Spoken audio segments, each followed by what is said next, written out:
একটা দরখাস্ত পুরা ময়দানের মধ্যে যে যেখানে আসি বসে দেয়।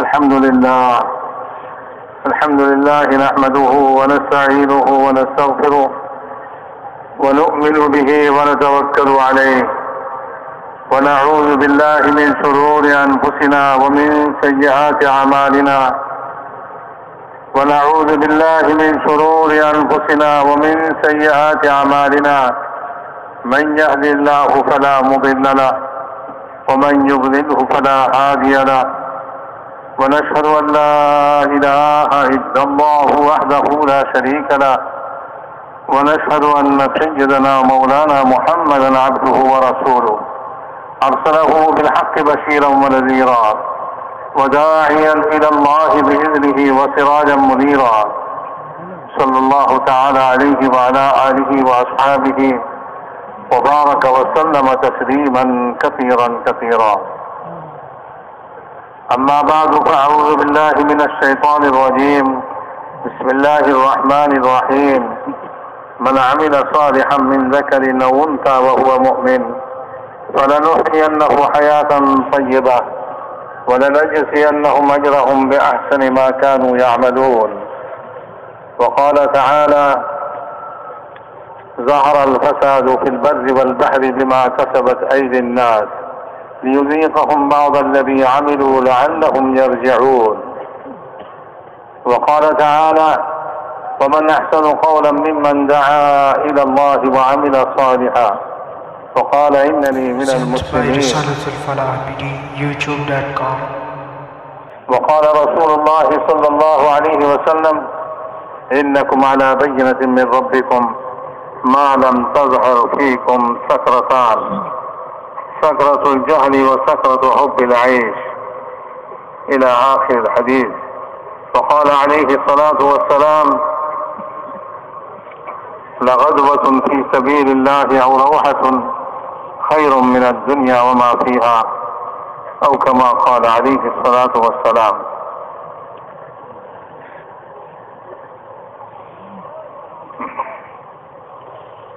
محترم دوست اور بزرگوں، اللہ جل جلالہ عما والہ ہر زمانতে নবী রাসূলদেরকে দুনিয়াতে পাঠাইছেন দাওয়াত এবং তাবলীগের এক আযীম শান মেহনত দিয়া। নবীদের আগমনের পূর্ব জমানাকে জাহিলিয়াতের জমানা বলা হয়। রাসূল পাক সাল্লাল্লাহু আলাইহি ওয়াসাল্লাম সর্বশেষ নবী হয়ে আসছেন। কিয়ামত পর্যন্ত সমগ্র মানব জাতির জন্য তিনি নবী হয়ে আসছেন। হুজুর আকরাম সাল্লাল্লাহু আলাইহি ওয়াসাল্লামকেও আল্লাহ তাআলা এই দাওয়াতওয়ালা মেহনত দিয়েই পাঠাইছেন এবং তার জামানার পূর্ব জামানাকে, নবুয়তের পূর্ব জামানাকে জাহিলিয়াতের যুগ বলা হতো। জাহিলিয়াত মানে অজ্ঞতা, অজ্ঞতার যুগ। মানুষের এই অজ্ঞতা দুনিয়ার জীবন যাপনের ব্যাপারে নয় যে সে খাইতে জানে না, পড়তে জানে না, ঘর বাড়ি বানাইতে জানে না, টাকা পয়সা কামাইতে জানে না, ব্যবসা বাণিজ্য জানে না, এই হিসাবে সে অজ্ঞ নয়। এগুলি তো মানুষ করতেই ছিল। যে মানুষের অজ্ঞতা সেটা হলো এই যে সে আল্লাহকে চেনে না। এর চেয়ে বড় অজ্ঞতা নাই। আল্লাহ তাআলার ক্ষমতাকে জানে না, আল্লাহ তাআলার ওয়াদাকে জানে না, আল্লাহ তাআলার নিয়ম ধারাকে জানে না, আখিরাতকে জানে না, আখিরাতের অবস্থা সম্পর্কে কিছুই জানে না। এ হলো মানুষের জাহিলিয়াত এবং অজ্ঞতা। রাসূল পাক সাল্লাল্লাহু আলাইহি ওয়াসাল্লামকে আল্লাহ তাআলা সর্বশেষ নবী বানায় পাঠাইছেন। তিনি যখন আল্লাহর পরিচয় দিতেছেন আল্লাহ ছাড়া কোনো মাবুদ নাই, লা ইলাহা ইল্লাল্লাহ, আল্লাহ ছাড়া কোনো উপাস্য নাই, আল্লাহ ছাড়া কেউ কর্তা ধর্তা নাই। তখনকার যুগের লোকদের কাছে এই কথাটা বড় আশ্চর্যের বিষয় হইতেছিল। তারা আশ্চর্য বোধ করতেছিল, বলে কি আজআলাল আলিহাতা ইলাহাম ওয়াহিদা ইন্না হাযা লাশাইউন উজাব। তাদের কথা কি আল্লাহ তাআলা কোরআনে পাকের মধ্যে উল্লেখ করছেন যে লা ইলাহা ইল্লাল্লাহ কালমার জবাবে তারা, উত্তরে তারা এই কথাই বলতে লাগলো যে আমরা যে সমস্ত দেব দেবতার পূজা করি, এই সমস্ত সব দেব দেবতারা আমাদের যে সমস্ত কার্য সম্পাদন করে বলে আমরা এতদিন বিশ্বাস করতেছিলাম, ইনি বলতেছেন যে সব দেব দেবতা কিছুই করতে পারে না, এক আল্লাহই সবকিছু করতে পারে। তারা বলতেছে আজআলাল আলিহাতা ইলাহাম ওয়াহিদা, সমস্ত দেব দেবতাকে বাদ দিয়ে একজনই আল্লাহ হবেন, একজনই সবাই কার্য সম্পাদন করবেন, একজনই সবকিছু করবেন। এটা তো বড় আশ্চর্যের বিষয়।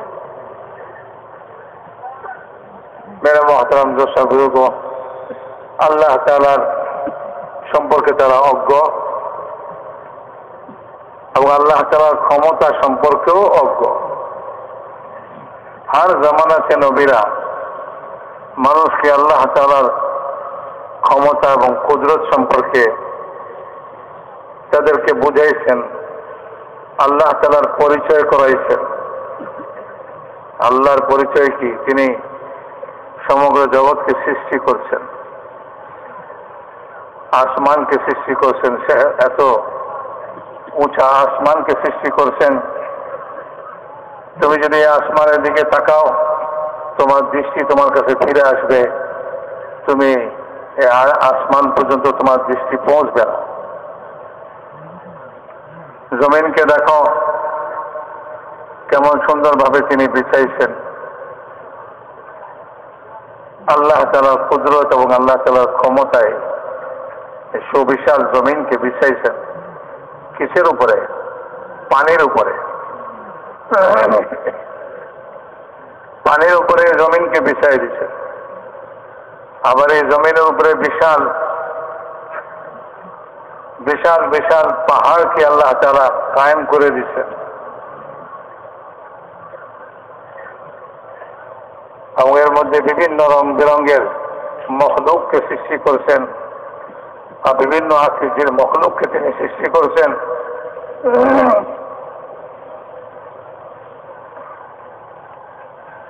যেগুলিকে তোমরা খাও, যেগুলির উপরে তোমরা সফর করো, যেগুলির উপরে তোমরা বোঝা বহন করো, আল্লাহ তাআলা বলতেছেন আফালা ইয়ানজুরুনা ইলাল ইবিলি কাইফা খুলিকাত। তারা কি দেখে না যে উট তাদের বাহন, আরবের লোক এই উটকে আল্লাহ তাআলা কিভাবে সৃষ্টি করলেন?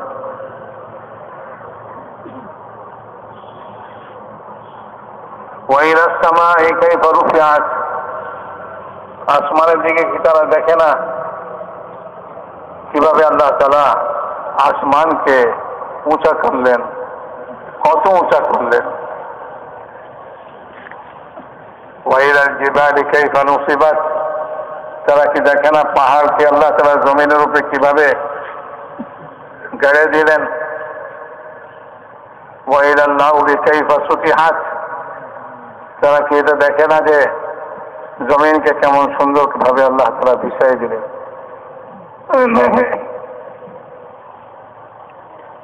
মেরে মুহতারাম দর্শক বুজুর্গ, আল্লাহ তাআলার ক্ষমতা সম্পর্কে তারা অজ্ঞ। হার নবীর জমানাতেই মানুষ অজ্ঞই ছিল। দাওয়াত ও তাবলীগের দ্বারা তাদের জ্ঞান ফিরে আসছে, যাদের ফিরবার তাদের ফিরছে।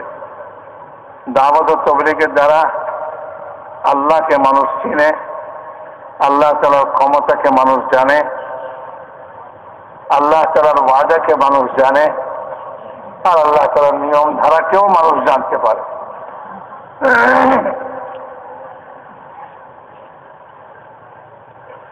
এই জন্য আল্লাহ তাআলা যুগে যুগে নবী পয়গম্বরদেরকে পাঠাইছেন মানুষকে আল্লাহর পরিচয় দিবার জন্য। সবার কথা এটাই ছিল, ইয়া কওমি ইবুদুল্লাহ মা লাকুম মিন ইলাহিন গায়রু,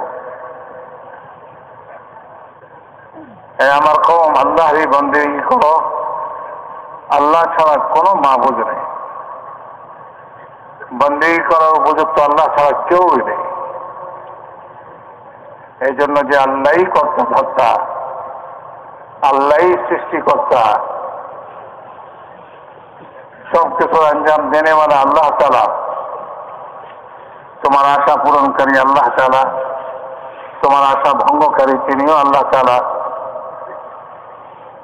তোমাকে ইজ্জত দিবার মালিক আল্লাহ তাআলা, তোমার জিল্লতের মালিকও আল্লাহ তাআলা, বেইজ্জতের মালিকও আল্লাহ তাআলা, রাজত্বের মালিক আল্লাহ তাআলা, যাকে খুশি রাজত্ব দিয়ে দেন, যার কাছ থেকে খুশি আল্লাহ তাআলা রাজত্ব কেড়ে নেন। এই সব কিছু আল্লাহ তাআলাই করেন। আল্লাহ তাআলা কোরআনের পাশে মধ্যে বলছেন, নবী করিম সাল্লাল্লাহু আলাইহি ওয়াসাল্লামকে উদ্দেশ্য করে বলতেছেন, কুলিল্লাহুম্মা মালিকাল মুলক তুতিল মুলকা মান তাশা ওয়া তানজিউল মুলকা মিম্মান তাশা ওয়া তুইজ্জু মান তাশা ওয়া তুযিল্লু মান তাশা বিয়াদিকাল খায়র ইন্নাকা আলা কুল্লি শাইইন কাদির তুলিজুল লাইলা ফিন নাহারি ওয়া তুলিজুন নাহারা ফিল লাইল ওয়া তুখরিজুল হাইয়্যা মিনাল মাইয়্যিতি ওয়া তুখরিজুল মাইয়্যিতা মিনাল হাইয়্য ওয়া তারযুকু মান তাশাউ বিগাইরি হিসাব। বলে দেন নবীজি, আপনি বলেন এই কথা, আল্লাহ আপনিই হলেন রাজত্বের মালিক, জমিন আসমানের সব কিছুর উপরে রাজত্ব আপনারই। যেমন ইব্রাহিম আলাইহিস সালামকে আল্লাহ তাআলা তার রাজত্ব সব কিছুকে দেখাইছিলেন, ওয়া কাযালিকা নুরি ইব্রাহিমা মালাকুতাস সামাওয়াতি ওয়াল আরদ, জমিন আসমানের সব বিষয়ের উপরে আল্লাহ তাআলার ক্ষমতা, আল্লাহ তাআলার রাজত্ব আল্লাহ তাআলা ইব্রাহিম আলাইহিস সালামকে দেখাইছিলেন।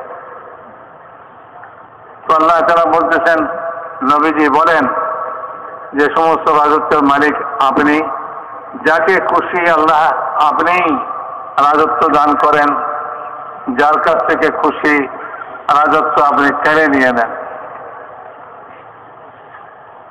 মানুষের ভোটে মানুষ রাজত্ব হাসিল করে না, আল্লাহ যাকে দেন সেই রাজত্ব হাসিল করে। মানুষের সমর্থন থাকা সত্ত্বেও যার কাছ থেকে আল্লাহ তাআলা রাজত্ব কেড়ে নিতে চান, তার উপরে দুশমনকে বিজয়ী করে দিয়ে তার কাছ থেকে রাজত্ব কেড়ে নিয়ে নেন এবং সে রাজত্ব হারায়।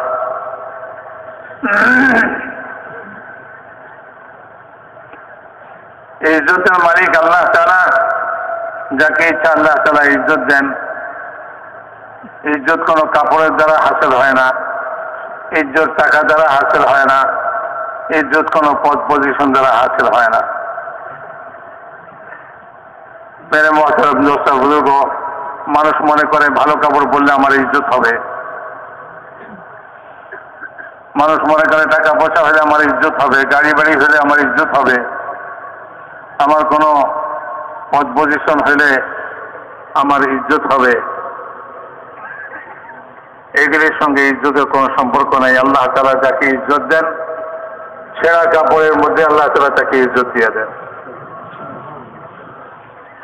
যেমন নবীদেরকে ইজ্জত দিয়েছেন, নবীদের অনুসারীদেরকে আল্লাহ তাআলা ইজ্জত দিয়ে দিচ্ছেন,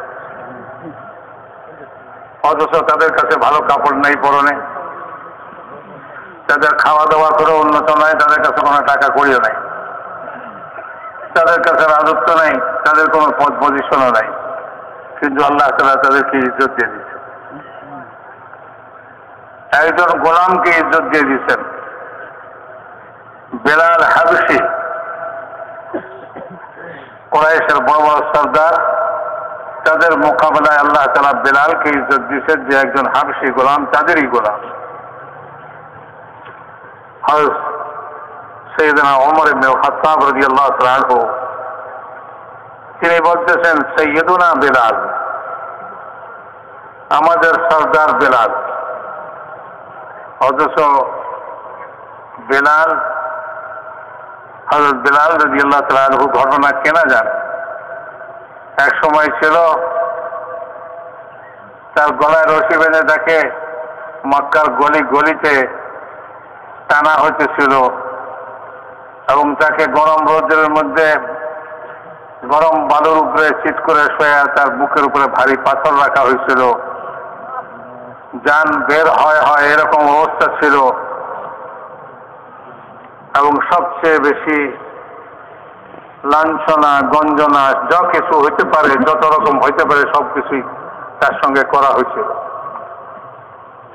কিন্তু আল্লাহ তাআলা এই সব কিছুর ভিতর দিয়া হযরত বেলালকে ইজ্জত দিতে চাইছেন। তো হযরত বেলাল কুরাইশদের সর্দার হয়ে গেছে, গোটা মানব জাতির সর্দার হয়ে গেছেন, কিয়ামত পর্যন্ত মানুষের জন্য সর্দার হয়ে গেছেন।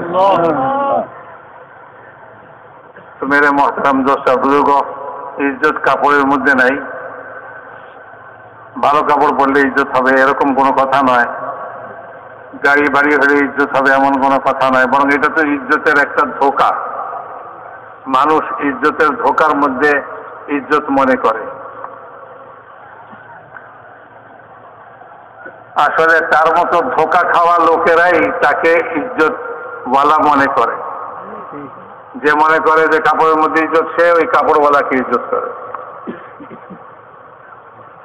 যে মনে করে গাড়ি বাড়ির মধ্যে ইজ্জত, সে ওই গাড়ি বাড়িওয়ালাকে ইজ্জতওয়ালা মনে করে। সে নিজেও ধোঁকা খাওয়া লোক, আর যাকে সে ইজ্জত করতেছে সেও ধোঁকার মধ্যে পড়ে আছে। আর যদি কাপড় না থাকে, গাড়ি বাড়ি না থাকে, 2 পয়সার জন্য কেউ তাকে জিজ্ঞাসা করবে না, 2 পয়সার মূল্য তাকে কেউ দিবে না। আসলে তো এরা ইজ্জত করতেছে গাড়িকে, কাপড়কে, বাড়িকে, তার পদকে, তার পজিশনকে। তার নিজস্ব কোনো ইজ্জত নাই। শেখ সাদি রহমতুল্লাহ আলাইহি তিনি বলেন এই কথা যে আমি এক বাড়িতে গেলাম, পুরানা কাপড় চোপড়, ময়লা কাপড় চোপড় ছিল। বাড়িওয়ালা কোনো, এর পরবর্তীতে আবার ওই বাড়িতে গেলাম ভালো কাপড় চোপড় পরে। তো খুব খাতির যত্ন হইতেছে, খানা পিনা হাজির করতেছে, দস্তরখান লাগানো হয়েছে। উনি খাওয়া দাওয়া সব পকেটে দিতেছে, জামার পকেটে দিতেছে। মেজবান বাড়িওয়ালা বলে, হযরত এগুলি তো আপনাকে খাওয়ার জন্য দিচ্ছি, পকেটে নিলে তো চিন্তা করেন ঝোলওয়ালা তরকারি যদি কেউ পকেটে নেয় তাহলে কি অবস্থা হবে? কাপড়টাই তো নষ্ট হয়ে যাবে। বলে হযরত এগুলি তো খাওয়ার জন্য, পেটে পুরার জন্য, পেটের মধ্যে দাখিল করবেন আপনি, মুখে দিয়ে পেটে ঢুকাইবেন, এটারে জামার পকেটে নেওয়ার জন্য নয়। শেখ সাদি রহমতুল্লাহ আলাইহি বলেন, না, এটা তো আমার খাওয়ার জন্য নয়, আমার জন্য নয়, এটা আমার পোশাকের জন্য। কাজে আমার পোশাকই এটার উপযুক্ত। কারণ আমি তো এর আগেও এই বাড়িতে আসছিলাম, আমার পোশাক ভালো ছিল না বলে আমার জন্য কোনো ব্যবস্থা করা হয় নাই। আজ আমার ভালো পোশাক দেখে আমার জন্য এত খাতির যত্ন, আমার জন্য এত খানা পিনার ব্যবস্থা। কাজেই এই খাতির তো আমার নয়, এই খাতির তো আমার পোশাকের। কাজে আমার পোশাকই এটার উপযুক্ত।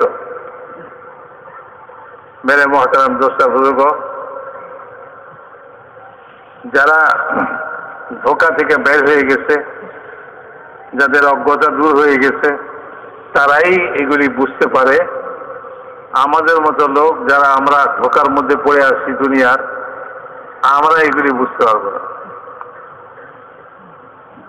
মেরে মহতারাম দোস্তা বুজুর্গ, এক বাদশাহ তার সবারই নিয়ে চলছে, তার সমস্ত লাউ লস্কর, তার সমস্ত মন্ত্রী পরিষদ সব তার সঙ্গে রাজ্য ভ্রমণে বেরিয়েছে। পাইক পেয়াদা সব লোকদেরকে কাতার করে খাড়া করতেছে। বাদশাহ আসতেছেন, বাদশাহ সম্মান দেখাও। সবাই লাইন ধরে দাঁড়িয়ে গেছে কাতার হয়ে। বাদশাহ সবারই মাঝখান থেকে অতিক্রম করতেছে। বাদশাহ মনে মনে মহা খুশি যে আমার রাজত্বের লোকেরা আমাকে সম্মান প্রদর্শন করতেছে। হঠাৎ করে তার এক পাইক তার পেয়াদা দৌড়ে এসে বাদশাকে বলতেছে, বাদশাহ একজন লোক সামনে, সে পাও মেলে বসে আছে, হাত গুটাইয়া পাও মেলা চোখ বন্ধ করে বসে আছে। যতই তাকে বলা হয় যে বাদশাহ আসতেছে, দাঁড়ায় যাও, পাও গুটাও, সে পা মোটাও গুটায় না, সে একটুও নড়ে চড়ে না, সে কোনো কথাও বলে না। বাদশাহ আশ্চর্য বোধ করতেছে, আমার রাজ্যে বাস করে আমাকে সম্মান করে না, আমার সম্মান বুঝে না, এমন লোকও আছে। এই লোকটাকে দেখতে হয়। বাদশাহ সবারই দেখে দেয় না, তার কাছে গেছে, দেখে যে ঠিকই সে পাও মেলে হাত গুটায়া চোখ বন্ধ করে বসে আছে। বাদশাহ তাকে জিজ্ঞাসা করতেছে, হে মিয়া, কবে থেকে পাও মেলা শিখলা? পাও মেলা শিখলা কবে থেকে? তো সে উত্তর দিতেছে, যেদিন থেকে হাত গুটাইছি সেদিন থেকে পাও মেলে দিছি। অর্থ হলো, যেদিন থেকে মানুষের কাছে হাত পাতা বন্ধ করছি সেদিন থেকে পাও মেলে দিছি। আমি কারো কাছে হাত পাতি না, কারো মুখাপেক্ষী নই, কাজেই পা গুটানো আমার কোনো প্রয়োজন নেই, কাউকে সম্মান করার আমার কোনো প্রয়োজন নেই। বাদশাহ তো আর এত কথার মর্মার্থ বোঝে না। বাদশাহ মনে করলো যে লোকটা বোধহয় আমাকে চিনে না, সেজন্য এরকম কথা বলে। তো বাদশাহ বলে যে আমাকে চেনো? সে বলে, হ্যাঁ হ্যাঁ, আপনাকে চিনি। বাদশাহ আরো আশ্চর্য বোধ করত, আমাকে চিনে, তারপরও পাও লম্বা করে বসে আছে, কোনো সম্মান করে না আমার। মনে হয় মাথা খারাপ, আমাকে চিনে না হয়তো, তবুও বলে আমি চিনি। তো বাদশাহ বলেন, বলো দেখি আমি কে? তো ওই লোক বলতেছে, আপনি এক নাপাক পানি থেকে সৃষ্টি হয়েছেন, আপাত মস্তক নাপাক নিয়ে ঘুরতেছেন, অচিরেই আপনি পোকা মাকড়ের খোরাকে পরিণত হবেন, আপনি সেই ব্যক্তি। একথা শুনে বাদশাহ দিমাগ খুলছে। বাদশাহ বলতেছে, হ্যাঁ হ্যাঁ, এই লোকই আমাকে চিনছে, আর যত লোক সম্মান দেখাইতেছে এরা আমাকে কেউ চিনে নাই। আমার হাকিকত কি, আমার আসল রূপটা কি? মেরে মহতারাম দোস্তা বুজুর্গ, ইজ্জত বাদশাহীর মধ্যে নাই, ওটা ইজ্জতের ধোঁকা। যাকে আল্লাহ তাআলা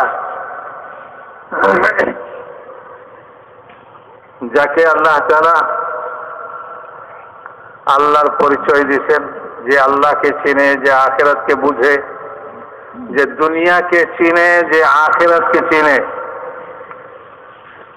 দুনিয়া কি, আখিরাত কি, সে দুনিয়ার ধোঁকা থেকে বেঁচে যায়। তার কথাবার্তা ধোঁকাওয়ালা লোকদের মতো হয় না।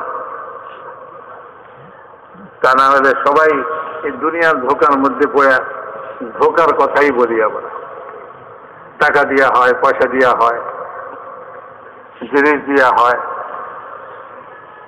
চাকরি দেওয়া হয়, ব্যবসা দেওয়া হয়, এগুলি সবই ধোঁকার কথা।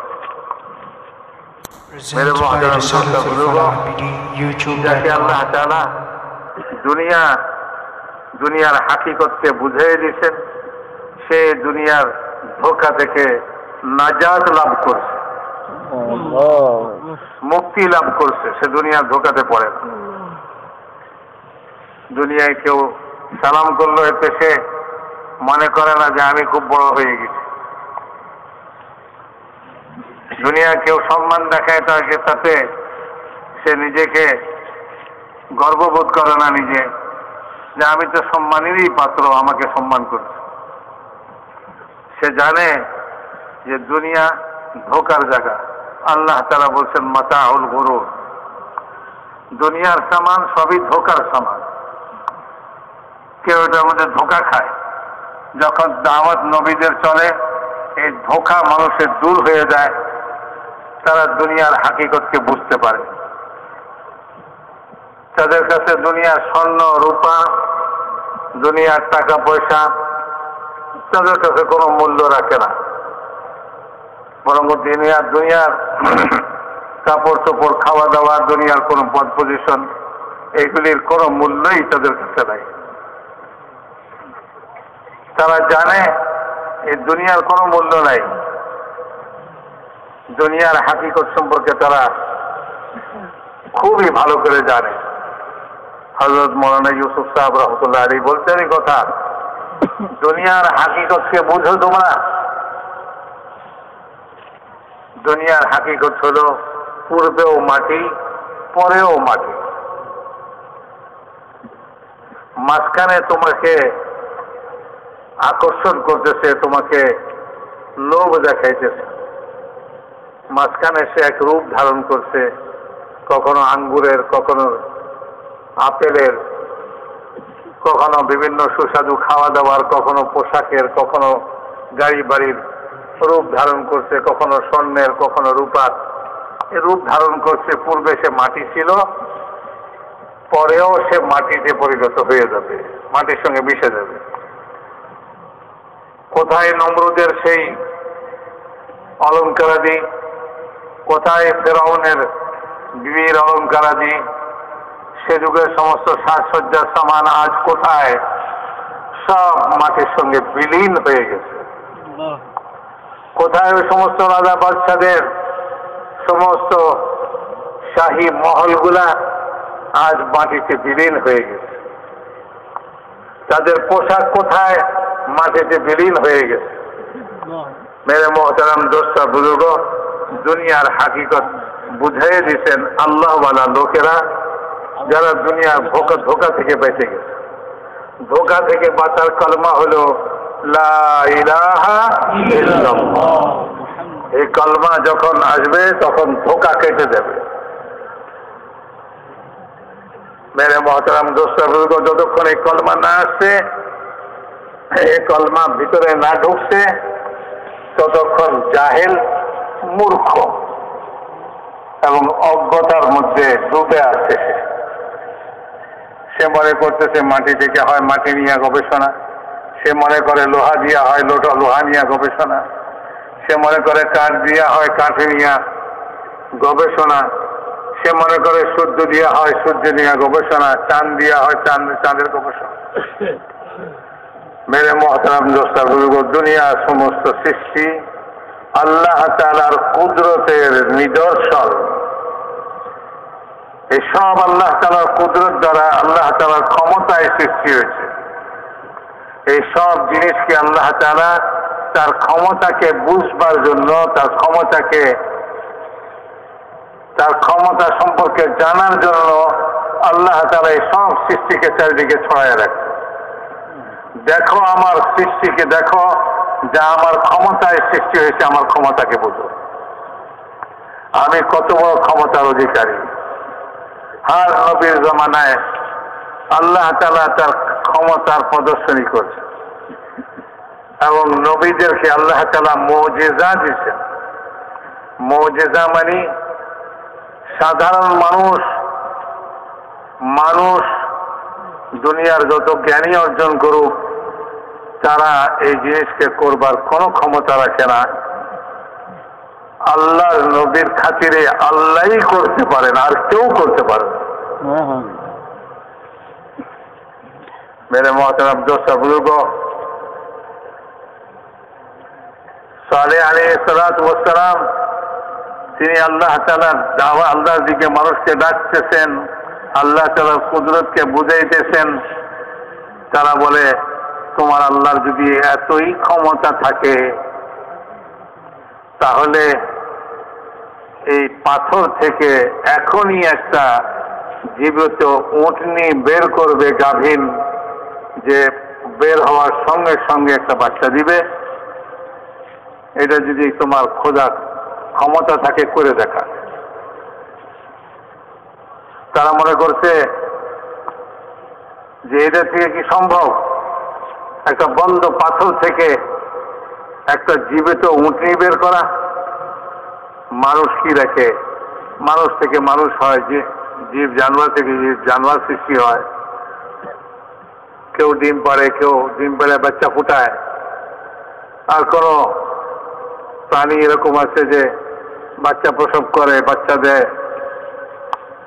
তো জীব থেকে জীব সৃষ্টি হয়, পাথর থেকে জীব সৃষ্টি হবে, পাথর থেকে জীবন্ত কোনো জিনিস বের হবে, এইটা তো তারা কল্পনাই করে না। তারা এই কথা চিন্তাই করতে পারে না যে এমন কোন সত্তা আছেন যিনি এরকম পাথরের ভেতর থেকে জীবন্ত উটনি বের করতে পারে।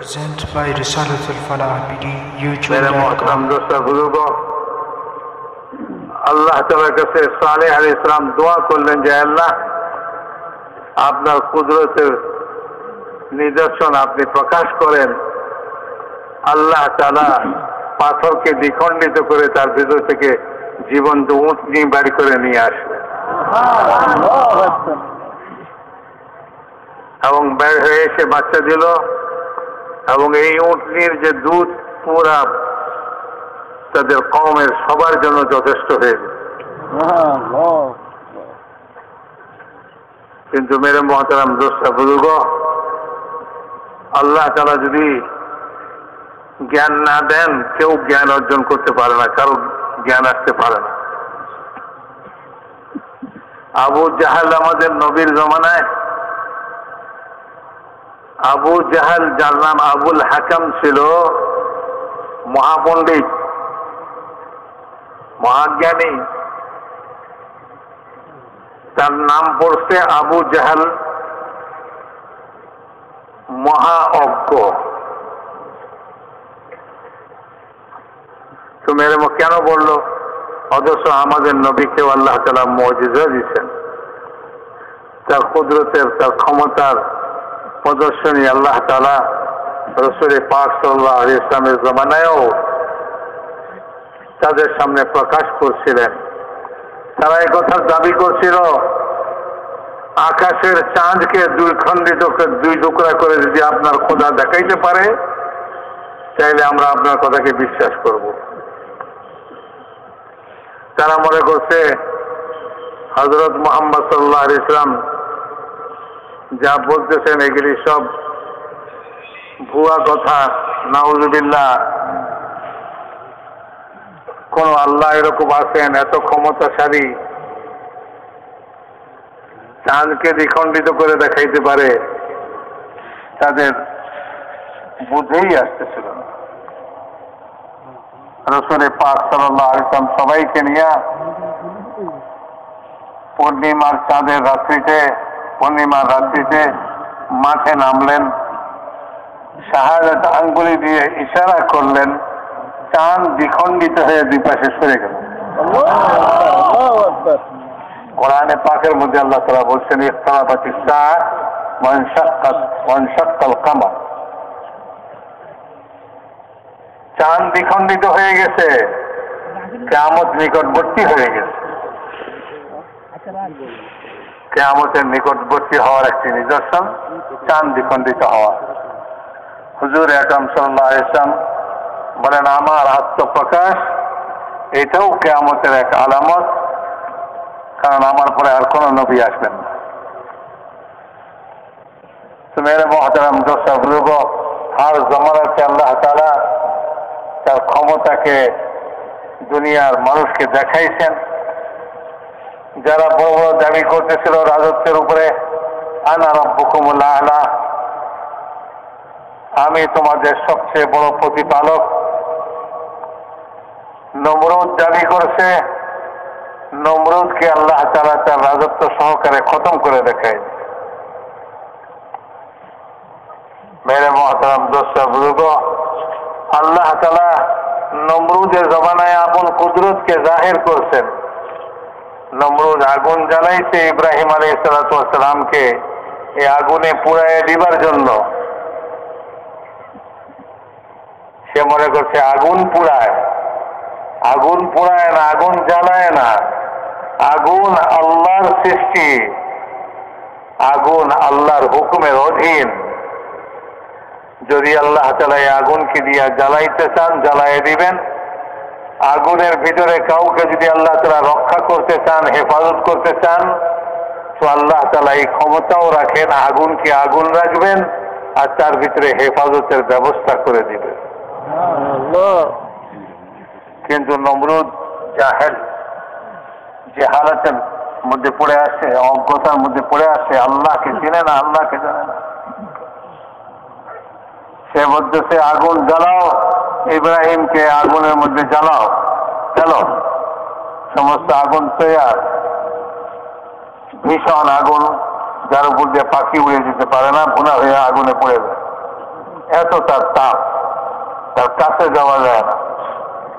দূর থেকে যন্ত্রের মাধ্যমে ইব্রাহিম আলাইহিস সালামকে আগুনের মধ্যে নিক্ষেপ করা হবে, এই জন্য সে যন্ত্র আবিষ্কার করলো। একেবারে শেষ মুহূর্তে ফেরেশতা হাজির হয়ে গেছে ইব্রাহিম আলাইহিস সালামের কাছে। আপনি যদি বলেন আমরা আপনার সাহায্য করি, আমরা সাহায্য করতে প্রস্তুত আছি। ইব্রাহিম আলাইহিস সালাম বললেন আমার আল্লাহই যথেষ্ট, তোমাদের সাহায্যের কোনো প্রয়োজন নাই। আম্মা ইলাইকুম ফালা হাসবি আল্লাহ, আল্লাহই যথেষ্ট। কারো সাহায্যের মুখাপেক্ষি হন নাই, কারণ তিনি জানতেন আল্লাহ তাআলার ক্ষমতাকে, তিনি আল্লাহর নবী, তিনি আল্লাহ তাআলার কুদরতকে জানতেন। তিনি একথাও জানতেন এই জমিন আসমান এবং এর মধ্যে যত সৃষ্টি সবই আমার আল্লাহর সৃষ্টি, সবই আমার আল্লাহ তাআলার হুকুমের অধীন। কাজেই একজন ফেরেশতা আর আগুন উভয় আমার আল্লাহর সৃষ্টি। আমি এক সৃষ্টির মোকাবেলায় আরেক সৃষ্টির কাছে কেন সাহায্য চাইব? যিনি সৃষ্টিকর্তা তার কাছেই সাহায্য চাইব। আগুনও সৃষ্টি, ফেরেশতাও সৃষ্টি। আগুনের মোকাবেলায় ফেরেশতার সাহায্যের আমার প্রয়োজন নাই, এক সৃষ্টির মোকাবেলায় আরেক সৃষ্টি দিয়ে সাহায্যের প্রয়োজন নাই। পানি দিয়ে আগুন নিবানের প্রয়োজন নাই, পানিও সৃষ্টি, আগুনও সৃষ্টি। বাতাস দিয়ে আগুনকে উড়াইবার প্রয়োজন নাই, বাতাসও সৃষ্টি, আগুনও সৃষ্টি। বাতাস আমার আল্লাহর হুকুমকে, হুকুমের অধীন। পানি আমার আল্লাহর হুকুমের অধীন, আগুনও আমার আল্লাহর হুকুমের অধীন। তো তিনি বলতেছেন হাসবি আল্লাহ, আল্লাহই আমার জন্য যথেষ্ট। আল্লাহ তাআলা ইব্রাহিম আলাইহিস সালামকে তারা আগুনে নিক্ষেপ করলো। আল্লাহ তাআলা আগুনকে সরাসরি হুকুম দিতেন, ইয়া নারু কুনি বারদাও ওয়া সালামান আলা ইব্রাহিম। আল্লাহু আকবার। এই আগুন তুমি ইব্রাহিমের জন্য ঠান্ডা এবং শান্তিদায়ক হয়ে যাও।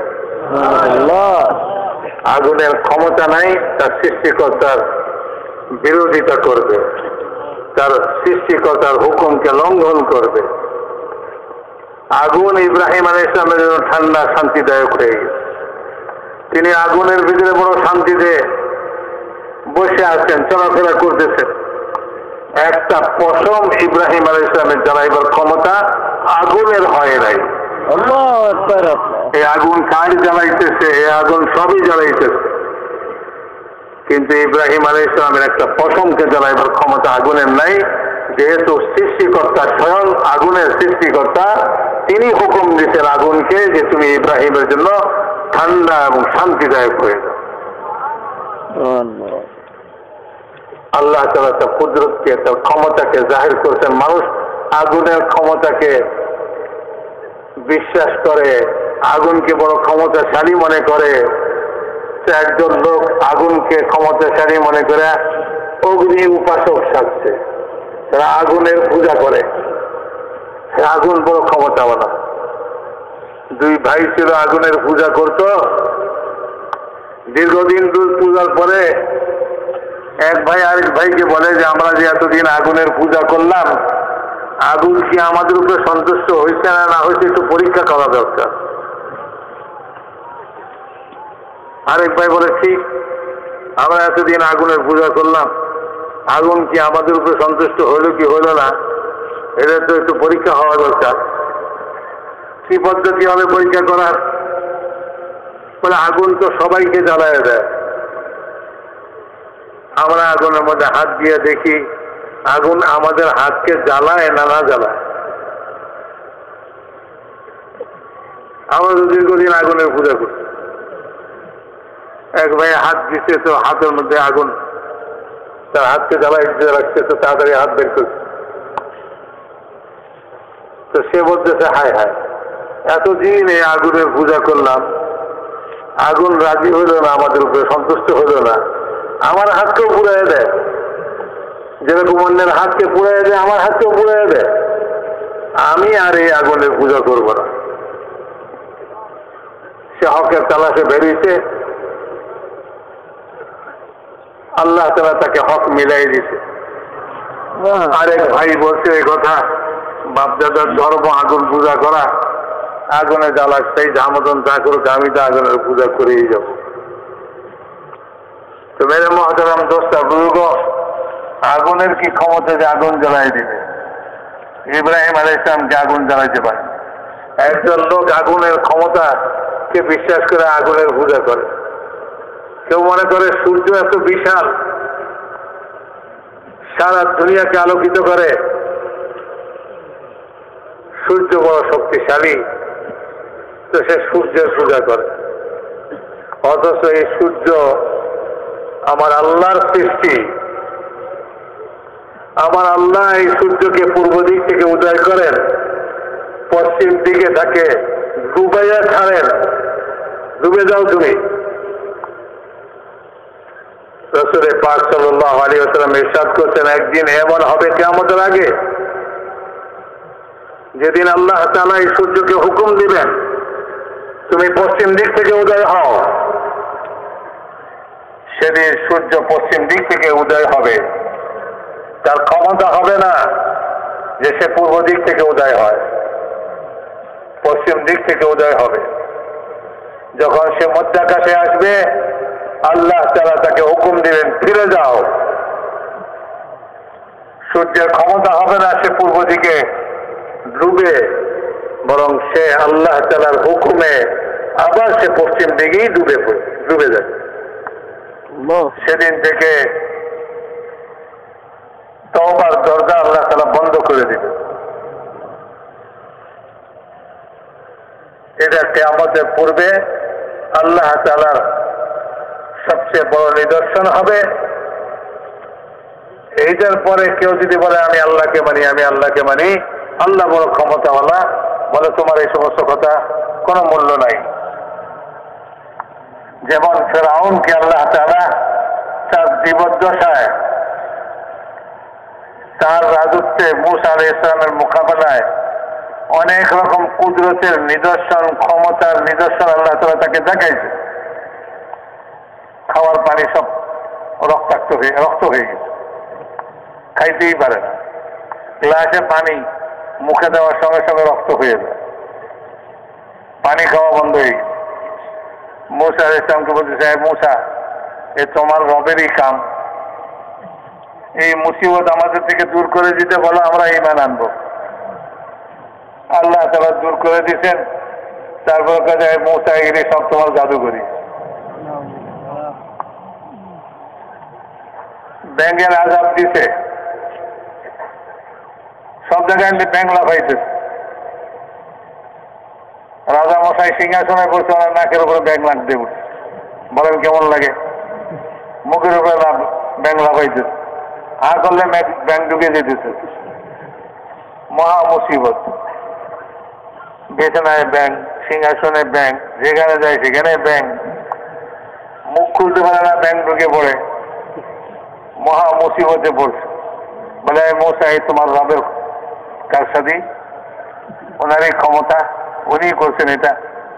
তুমি তোমার রবকে বলো যে এই পেরেশানি আমাদের দূর করে দেন, আমরা এবার তোমার রবের ক্ষমতায় বিশ্বাসী হয়ে ঈমান আনব। আল্লাহ তাআলা দূর করে দিলেন।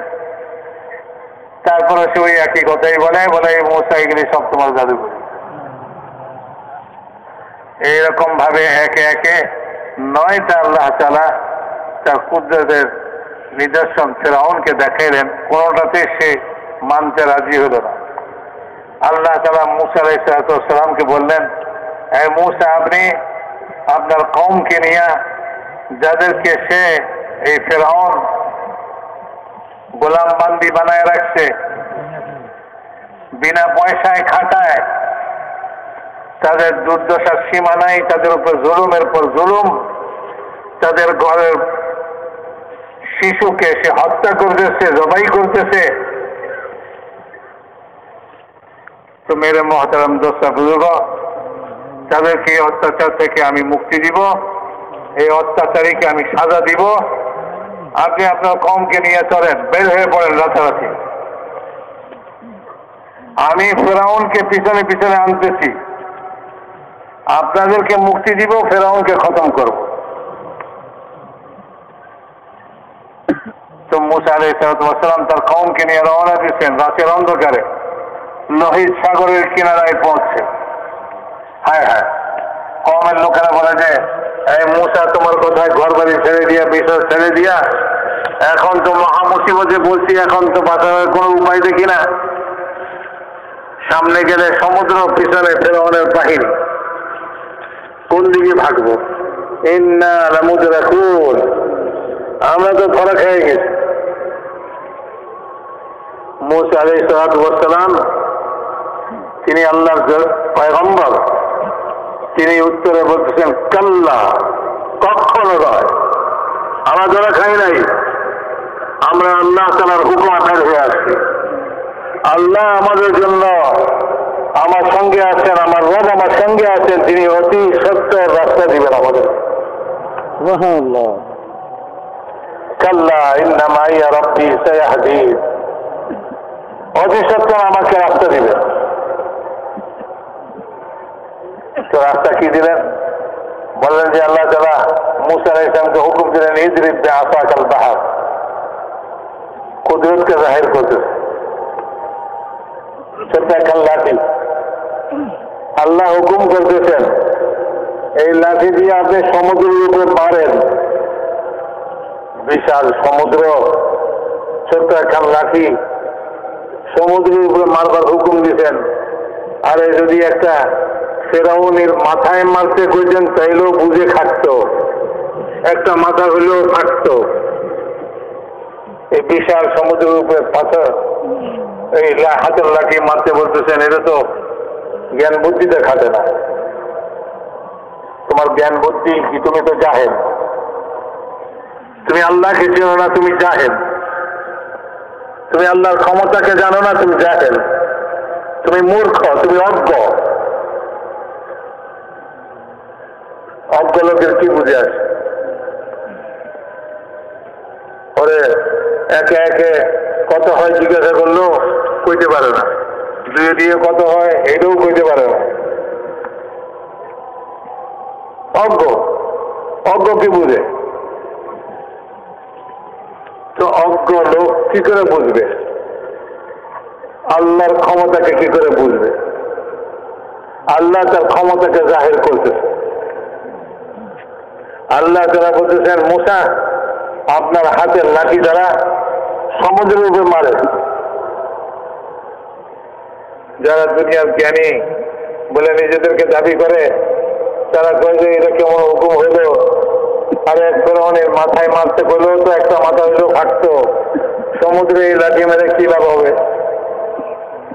বিশাল সমুদ্র।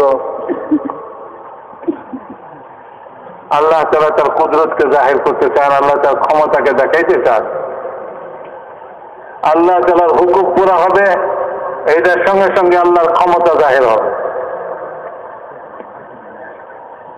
হযরত মাওলানা ইউসুফ সাহেব রহমতুল্লাহ আলাইহি বলতেন এই কথা যে আল্লাহ তাআলা মূসা আলাইহিস সালামকে সমুদ্রে লাঠি মারতে যে বলছেন, মূসা আলাইহিস সালাম সমুদ্রে লাঠি মারেন নাই, সমস্ত তথাকথিত জ্ঞানী লোকদের জ্ঞানের উপরে লাঠি মারে। ভুয়া ভুয়া জ্ঞানী জ্ঞানের দাবি করে যে আল্লাহর ক্ষমতাকে জানে না, আল্লাহকে চিনে না, আল্লাহ তাআলার ওয়াদাকে জানে না, আল্লাহর নিয়মকে জানে না, দুনিয়াকে বুঝে না, দুনিয়ার পরবর্তী জীবন আখিরাতের সেটাকেও জানে না। তো তার কাছে জ্ঞান বলতে কিছুই নেই, শুধু জ্ঞানের দাবি ছাড়া আর কিছুই নেই। এরকম জ্ঞানের দাবিদার যারা, মূসা আলাইহিস সালামের লাঠি এই সমস্ত জ্ঞানের দাবিদারদের মাথায় পড়ছে।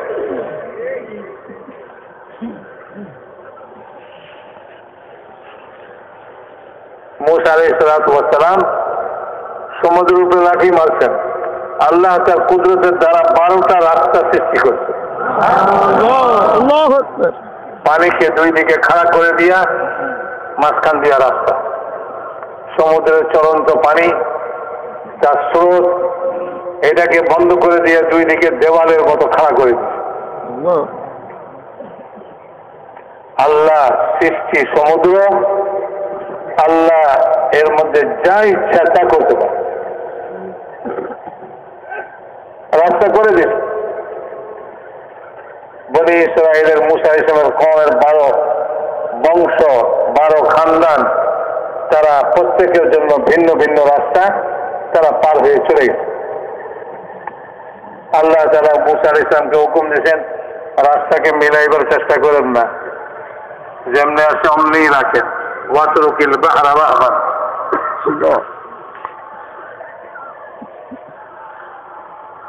ফিরআউন আসছে, ফিরআউনকে ওই রাস্তার মধ্যে ঢুকেইছেন আল্লাহ তাআলা। যখন মাঝ মধ্যে পৌঁছে আল্লাহ পানিকে হুকুম দিয়েছেন, মিলা যাও।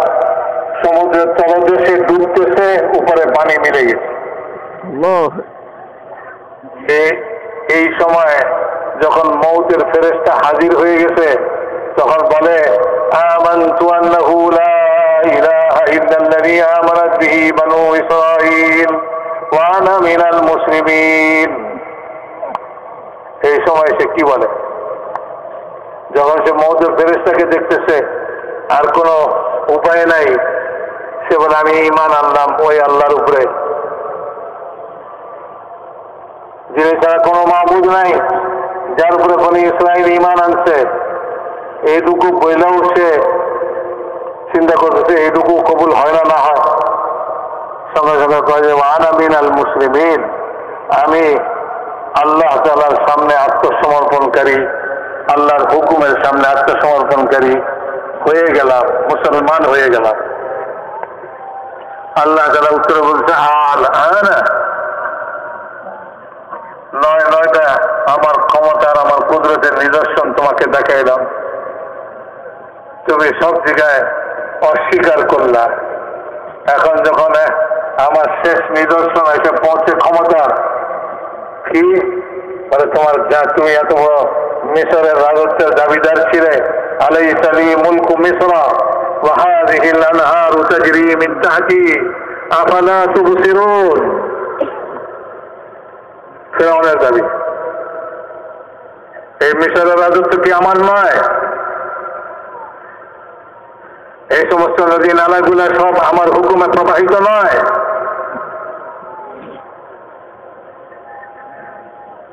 আফালা তুবসিরুন, তোমরা কি দেখো না, তোমরা কি বুঝো না? ফিরআউনের দাবি ছিল। এরকম দাবিদার বহু দুনিয়াতে আছে। সারা দুনিয়ার সমস্ত রাজত্বওয়ালাদের একদিন আল্লাহ তাআলা তার সমস্ত অহংকারকে চুরমার করবেন এবং তাকে তার জান বের করে নেবেন। তার চোখ থাকবে, কান থাকবে, তার হাত থাকবে, পা থাকবে, না চোখ দেখবে, না কান শুনবে, না মুখ কথা বলবে। না দিমাগ কোনো জিনিস বুঝবে, না হাত পাওয়ার কোনো নড়াচড়া থাকবে। সারা দুনিয়ার সমস্ত পালওয়ানদেরকে হারায়া যে বিশ্ব চ্যাম্পিয়ন পালওয়ান হয়ে গেল, তার জন্য এই দশা। ওই মুহূর্ত তারও আসবে যে মুহূর্তে আল্লাহর ফেরেশতা যাকে আল্লাহ তাআলা তার জান বের করার জন্য নিযুক্ত করছেন, তারও জান বের করে নিবে, কোনো পালওয়ানগিরি চলবে না। ওই পালওয়ানের সমস্ত দেহ নিস্তব্ধ হয়ে পড়ে থাকবে। मेरे मोहतरम दोस्त बुजुर्गों, कुल यतवफ़्फ़ाकुम मलकुल मौत अल्लज़ी वुक्किल बिकुम थुम्मा इला रब्बिकुम तुरजाऊन। নবীজি বলে দেন যে ফেরেশতাকে তোমার জান বের করার জন্য নিযুক্ত করেছি, সে ফেরেশতা তোমার জান বের করে নিয়ে আসবে। এরপর তোমার গতি না চাঁদের দিকে, না সূর্যের দিকে, না কোনো দিকে, বলে তোমার গতি একটাই হবে, তুমি তোমার রবের কাছে পৌঁছবে, তোমার পালনকর্তার কাছে তুমি অবশ্যই পৌঁছবে, তোমার সৃষ্টিকর্তার কাছে তোমাকে হাজিরা দিতেই হবে। তো মেরে মোহতারাম দোস্ত বুজুর্গ, ওইখানে ওই মুহূর্তে ফেরাউনও কলমা পড়তেছে, ফেরাউনও কলমা পড়তেছে। আল্লাহ তাআলা তার কলমাকে কবুল করেন। বলে আমার শেষ নিদর্শন যখন আসবে তখন কলমা কোনো কাজে আসবে না। আমার ক্ষমতাকে ইয়াকিন করবে, আমার উপরে বিশ্বাস করবে, আমাকে কর্তাদত্ত মনে করবে, আমার ওয়াদাকে সত্য জানবে, আমার নিয়ম ধারাকে সত্য জানবে, দুনিয়ার হাকিকতকে বুঝবে আর আখিরাতের হাকিকতকে বুঝবে, বুঝে সে দুনিয়ার জিন্দগি যাপন করবে। মেরে মুহতারাম দোস্ত বুজুর্গ, মৃত্যুর ফেরেশতা যখন হাজির হয়ে যাবে, আর জীবনও নাই, আর কোনো সুযোগও নেই, সব শেষ।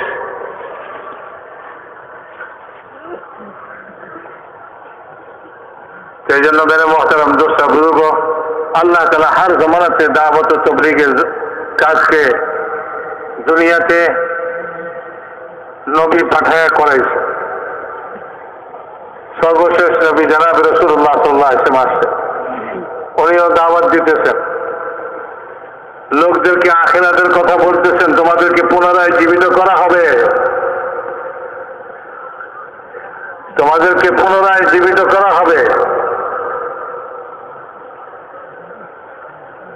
मेरे मोहतरम दोस्त बुजुर्ग, وضرب لنا مثلا ونسي خلقه। মানুষ আল্লাহ সম্পর্কে বিভিন্ন কথা বলে, অথচ নিজের সৃষ্টিকে সে চিন্তা করে না, ভুলে গেছে সে কিভাবে সৃষ্টি হলো, আমি তাকে কিভাবে সৃষ্টি করলাম, এটাকে সে চিন্তাই করে না, সে এটাকেই ভুলে গেছে। قال من يحيي العظام وهي رميم। একজন কাফের হুজুর আকরাম সাল্লাল্লাহু আলাইহি ওয়াসাল্লামের সামনে একটা পুরানা মাটিতে খাওয়া হাড্ডি যা ঝুরঝুরা হয়ে গেছে, এটাকে নিয়ে আইসা আঙ্গুল দিয়া ডলার দিয়ে এটাকে পাউডার বানায় ফেলছে, ফু দিয়া উড়ে দিছে। তারপরে জিজ্ঞাসা করতেছে যে হাড্ডিকে পুনরায় জীবিত করবে, আপনি যে আল্লাহর কথা বলতেছেন পুনরায় জীবিত করবেন, এই হাড্ডিকেও জীবিত করবে? আল্লাহ তাআলা কোরআনে পাকের মধ্যে আয়াত নাযিল করেছেন, তার কথাকে উল্লেখ করছেন। قال من يحيي العظام وهي رميم। মাটিতে খাওয়া ঝুরঝুরা এই হাড্ডিকে কে পুনরায় জীবিত করবে?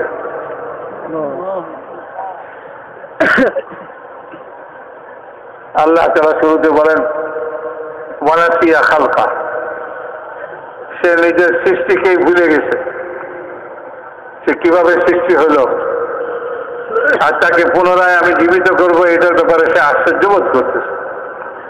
অথচ প্রথমবার সৃষ্টি তার এর চেয়ে বেশি আশ্চর্যের জিনিস, এর চেয়ে বেশি আশ্চর্যের জিনিস। সে কোথায় ছিল চিন্তা করুক, সমস্ত আসমান জমিনে সর্বত্র সে তার শরীরের অংশগুলা সব আসমান জমিনে সর্বত্র ছড়ায় ছিটাই ছিল। বিশাল আসমান জমিন সব জায়গায় ছড়ায় ছিটাই ছিল। সূর্যের আলোর মধ্যে ছিল, সে চাঁদের কিরণের মধ্যে ছিল, সে বাতাসের ঢেউয়ের মধ্যে ছিল, সে পানির ফোঁটার মধ্যে ছিল, সে মাটির টসের মধ্যে ছিল। আমি এই সবগুলাকে চালায়া আমার কুদরত দ্বারা তাকে ওই খাদ্যের দানার মধ্যে জমা করে দিচ্ছি। এই খাদ্যের দানা মা বাপ খাইছে, এটার থেকে আমি তাকে এক নাপাক পানির কাঁচরাতে পরিণত করছি, ওটার মধ্যে জমা করছি। মা বাপকে মিলন ঘটায় আমি মাতৃগর্ভে অন্ধকার অন্ধকার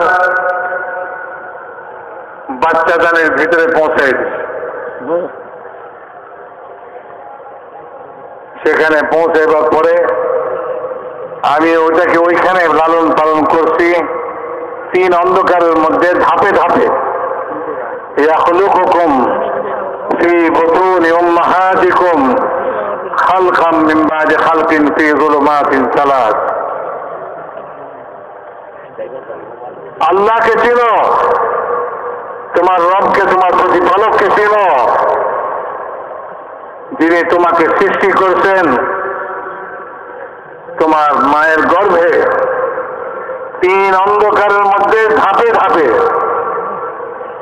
পানির কাতরাকে রক্তের পিণ্ডে পরিণত করছেন, তারপরে গোশতের টুকরা, তার মধ্যে হাড্ডি মজ্জা তৈরি করে তার উপরে এক সুন্দর চেহারা, সুন্দর শরীরের আকৃতি, এটার জন্য এক উপরের চামড়ার আবরণ চড়াই দিতে।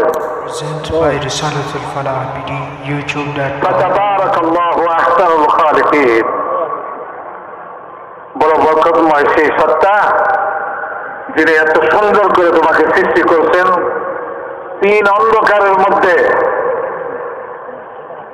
তোমার মুখে মায়া মহব্বতকে মাখাইয়ে দিতে। যখন তুমি দুনিয়াতে আসছো, যে তোমাকে দেখতে সে তোমাকে মায়া করছে, অথচ তুমি যখন নাপাক পানির কাতরাতে ছিলে সবাই তোমাকে ঘৃণা করতেছিল। যার কাপড় লাগছে সে তার কাপড়কে ধুইতেছে। তুমি এক ঘৃণিত ছিলা, বরং তুমি তো তোমার এই সৃষ্টির পূর্বে উল্লেখযোগ্য কোন জিনিসই ছিল না। হাল আতা আলাল ইনসানি হিনুম মিনাদ দাহরি লাম ইয়াকুন শাইআম মাযকুরা।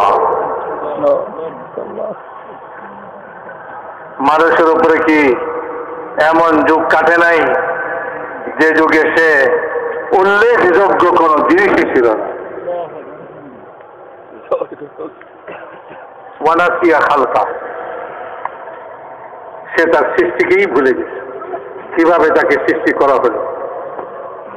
সমস্ত আসমান জমিনে ছড়াইয়ে ছিটাইছিল, এই সব জিনিসকে চালায়া এক খাদ্যের দানার মধ্যে আমি তাকে জমা করে দিচ্ছি, একটা ফলের মধ্যে তাকে জমা করে দিচ্ছি। সেখান থেকে বীর্যের আকারে মাতৃগর্ভে পৌঁছাইছি। 3 দিন অন্ধকারের মধ্যে ধাপে ধাপে তাকে সৃষ্টি করছি। তারপরে এক মায়াময় চেহারা দিয়ে তাকে দুনিয়াতে নিয়ে আসছি। যে দেখে সে মায়া করে, যে দেখে সে মহব্বত করে। মুসা আলাইহিস সালাতু ওয়াস সালাম তার জন্মের পূর্ব থেকে ফিরআউনের স্কিম চলতেছিল যে বনি ইসরায়েল বংশে যে কোনো ছেলে সন্তান জন্ম হবে তাকে জন্মের সঙ্গে সঙ্গে হত্যা করা হবে। ঘরে ঘরে মাতম, ঘরে ঘরে শিশু হত্যা চলতেছিল। আল্লাহ তাআলা তার কুদরতকে জাহির করার জন্য মূসা আলাইহিস সালামকে দুনিয়াতে আনলেন।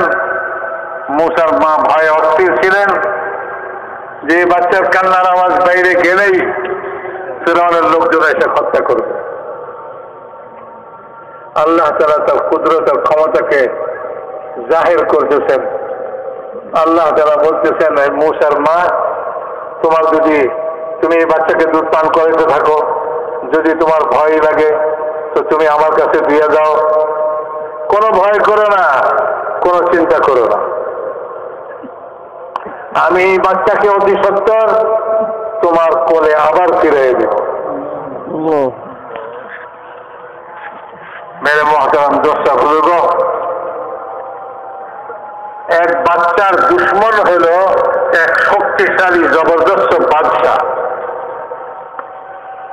এরকম এক বাচ্চা যে দুধ পান করে, দুধের বাচ্চা, তার দুশ্মন শক্তিশালী এক বাচ্চা। আল্লাহ তাআলা বাচ্চার পক্ষে আর ওই শক্তিশালী বাদশার বিপক্ষে। আল্লাহ বলেন, ফিরআউন একথা দাবি করে, আনা রাব্বুকুমুল আ'লা, আমি তোমাদের সবচেয়ে বড় প্রতিপালক, আমি আমার কুদরতকে জাহির করব। এই বাচ্চাকে আমি তার কোলে তার ঘরে লালন পালন করব। যদি তার ক্ষমতায় কুলায় সে এই বাচ্চাকে হত্যা করুক। ফিরআউনের ক্ষমতায় কুলায় নেই যে এই বাচ্চাকে হত্যা করবে। এই বাচ্চা ফিরআউনের দরবারে উঠছে, ফিরআউনের কোলে উঠছে, ফিরআউনের হুকুম হয়েছে, আর ফিরআউন তার হুকুমের উপরে জল্লাদ তৈরি হয়ে গেছে, বাচ্চাকে হত্যা করবে। এই হত্যা থেকে বাঁচাবার জন্য আল্লাহ তাআলা কোনো ফেরেশতা নামান নাই, কোনো কামান দাগান নাই, কোনো বড় সেনাপতিকে খাড়া করেন নাই, বলে এক মানুষের মধ্যে দুর্বল জাতীয় এক মহিলাকে খাড়া করছে। বলে এই বাচ্চাকে হত্যা করা যাবে না, এই বাচ্চাকে আমি পালবো। বাদশার ঘরে মহারানী তার আবদার বাচ্চাকে পালবে, বাচ্চা তার হুকুমকে উঠায় নিচ্ছে। ঠিক আছে, বাচ্চাকে পালো। এখন মারার ব্যবস্থা চলতেছিল, এখন পালার ব্যবস্থা শুরু হয়ে গেছে। ঘোষণা হয়ে গেছে এই বাচ্চাকে দুধ পান করাবে কে? আসো, বাদশার ছেলে। এতক্ষণ বাদশার দুশ্মন হিসেবে ছিল, এখন বাদশার ছেলে হয়েছে। কারো দুধ পান করে না। ওয়াহাররামনা আলাইহিল মারাজিআ মিন ক্বাবল, কারো দুধ পান করতেছে না। আল্লাহ তাআলা মূসা আলাইহিস সালামের উপরে হারাম করে দিয়েছেন কারো দুধ পান করা।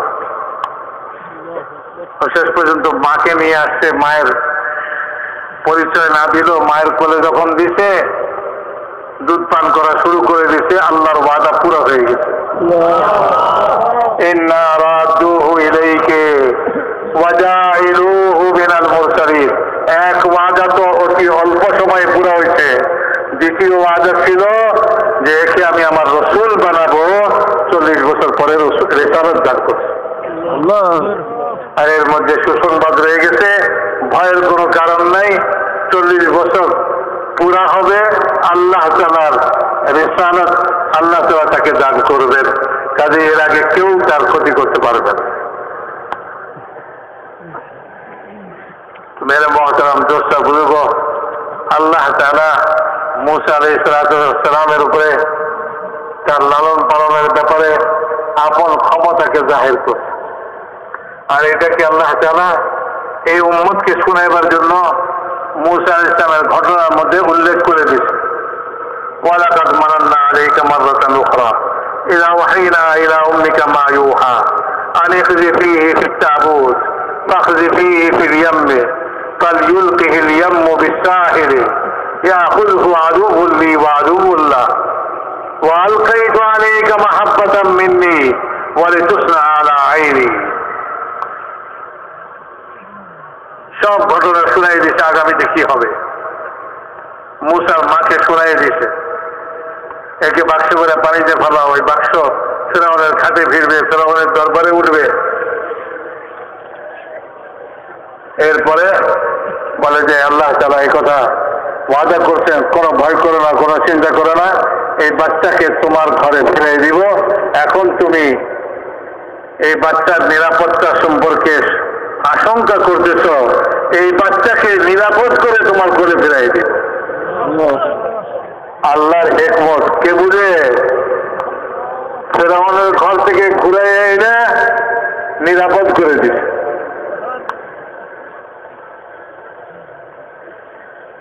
তো মেরে মোহতারাম দোস্ত বুজুর্গ, আল্লাহ তাআলা যুগ যুগ ধরে তার ক্ষমতাকে প্রদর্শন করে আসছেন। আজও আল্লাহ তাআলা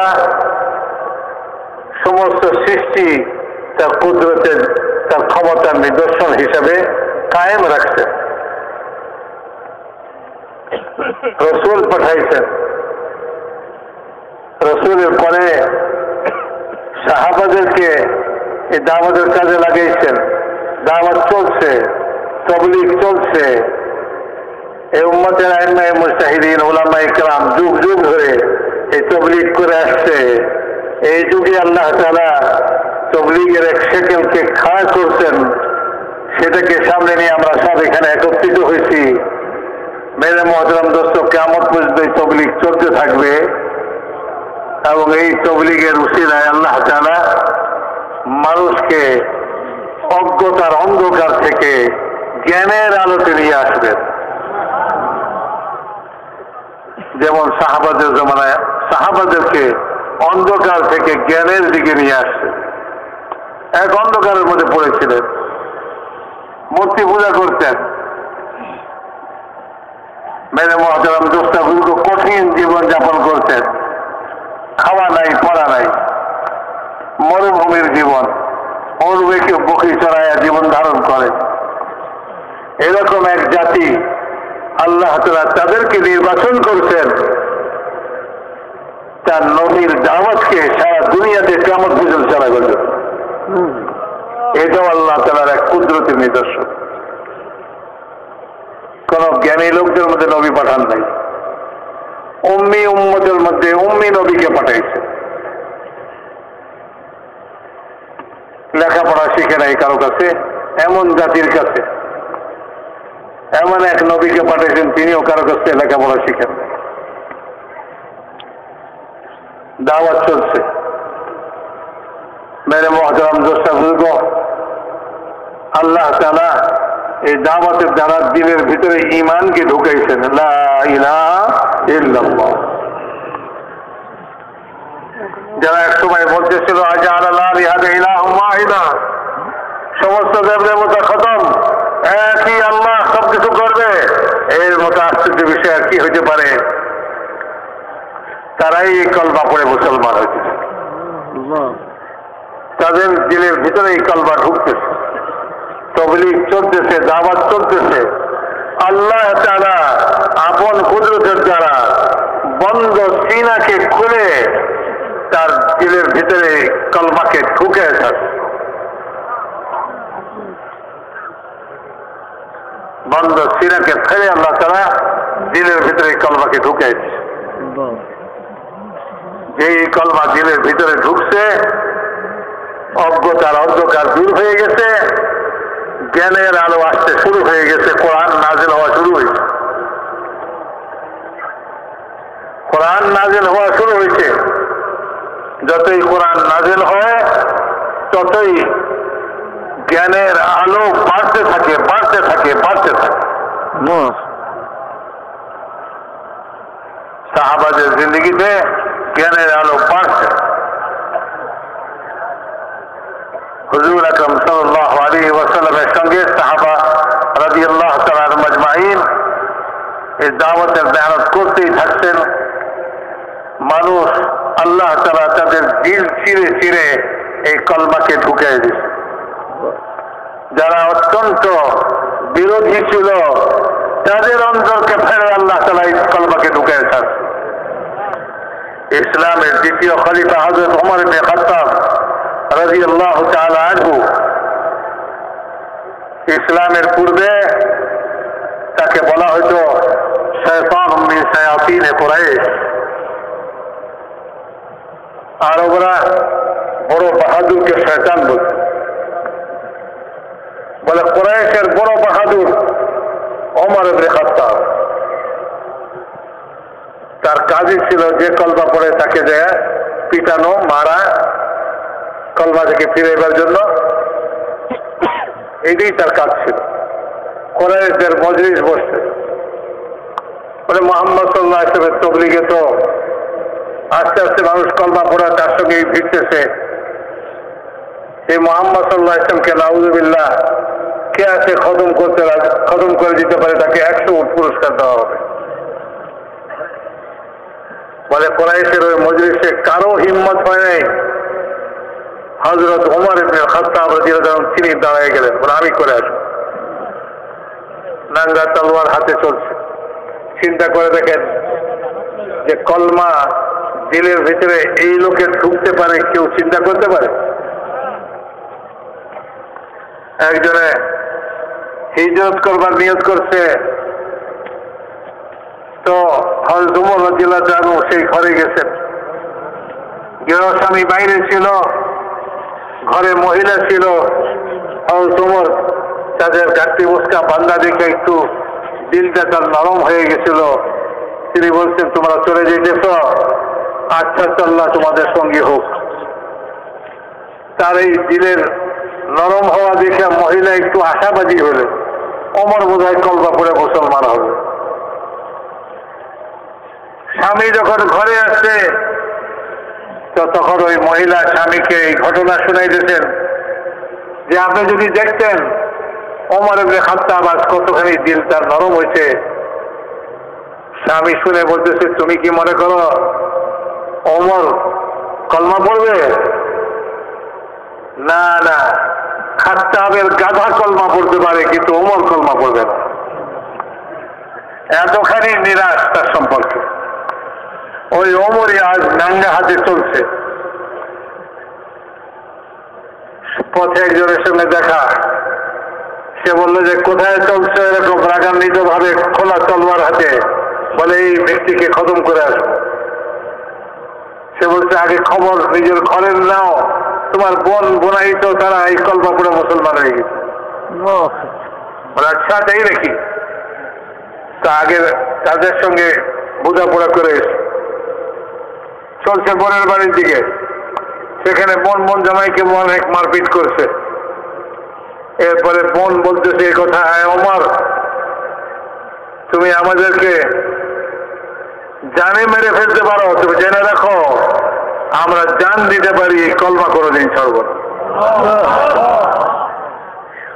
এই কথা শোনা মাত্র হযরত ওমরের দিল গলে গেছে। হযরত ওমর চিন্তা করতেছেন যে এত বড় কলমা, যে কলমার জন্য জান দিতে প্রস্তুত, এ নিশ্চয়ই বিশাল কলমা। তখনই নরম হয়ে বলতেছে, আমাকে মুহাম্মদ সাল্লাল্লাহু আলাইহি ওয়াসাল্লামের কাছে নিয়ে চলো। তো নিয়ে আসতেছে। দূর থেকে হযরত বেলাল রাদিয়াল্লাহু আনহু দেখে খবর দিচ্ছেন ভিতরে ওমর আসতেছে। হযরত হামজা রাদিয়াল্লাহু আনহু সেখানে ছিলেন, তিনি বললেন আসতে দাও, যদি সে ভালো উদ্দেশ্যে আসে তাহলে তো ভালো, আর যদি সে মন্দ উদ্দেশ্যে আসে তো তার তরবার নিয়ে তার গর্দান উড়াইয়া দেওয়া আমাদের কাছে কোনো ব্যাপারই না। হযরত ওমর হাজির হয়েছেন, দরজায় আওয়াজ দিচ্ছেন। হুজুর সাল্লাল্লাহু আলাইহি ওয়াসাল্লাম বললেন খুলে দাও। দরজা খুলে দেওয়া হয়েছে। হযরত ওমর ভিতরে ঢুকছেন। হুজুর আকরাম সাল্লাল্লাহু আলাইহি ওয়াসাল্লাম বুকের জামার বুকে ধরে বলতেছেন, ওমর আর কতদিন তুমি এরকম ভাবে থাকবে? হযরত ওমর বলতেছেন, ইয়া রাসূলুল্লাহ, আপনি যে কলমা মানুষের কাছে পেশ করে থাকেন আমার কাছেও পেশ করেন। হুজুর আকরাম সাল্লাল্লাহু আলাইহি ওয়াসাল্লাম কলমা পেশ করছেন, আর তিনি কলমা পড়ে মুসলমান হয়ে গেছেন। আল্লাহ তাআলা এরকম বন্ধ দিলকে চিরে কলমাকে ঢুকে ছাড়ছেন। যখন কিনা দাওয়াতের রাস্তায় জান মালের কোরবানি চলতেছিল, দাওয়াতের রাস্তায় জান মালের কোরবানি চলতেছে। আল্লাহ রসুল স্বয়ং জান মালের কোরবানি, সাহাবায়ে কেরাম জান মালের কোরবানি, মারপিট অত্যাচার সবকিছুকে সহ্য করতেছে। আল্লাহ সিনাকে ফেলে ফেলে এই সিনার ভিতরে এই কলমাকে প্রবেশ করাইতেছে। আর তোমার মতো মানুষের সিনা ফেলে কলমা ঢুকে আর তোমার ইসলাম কবুল করে বলতেছেন, ইয়া রাসূলুল্লাহ, চলেন বাইতুল্লাহতে প্রকাশ্যে নামাজ পড়ব। হুজুরকে নিয়ে সঙ্গে নিয়ে বাইতুল্লাহতে সাহাবাদের সহকারে প্রকাশ্যে নামাজ পড়ে আবার হুজুরকে পৌঁছাই দিচ্ছেন। আমের মুহতারাম দোস্ত বুজুর্গ, যেদিন হিজরতের পালা আসছে সেদিন হযরত ওমর রাদিয়াল্লাহু তাআলা আনহু সবাই গোপনে গোপনে গোপনে হিজরত করছে। হযরত ওমর রাদিয়াল্লাহু তাআলা আনহু এক ব্যক্তি ছিলেন, তিনি ঘোষণা দিয়া প্রকাশ্যে হিজরত করতেছেন। তিনি বলতেছেন এই কথা, যদি কারো এরকম মনে চায় যে সে তার মাকে পুত্রহারা করবে, সে যেন আমার সঙ্গে সামনে এসে মোলাকাত করে, আমি হিজরত করতেছি। কারো হিম্মত হয় নাই আর তোমার সঙ্গে মোকাবেলার জন্য ওখানে যাবে।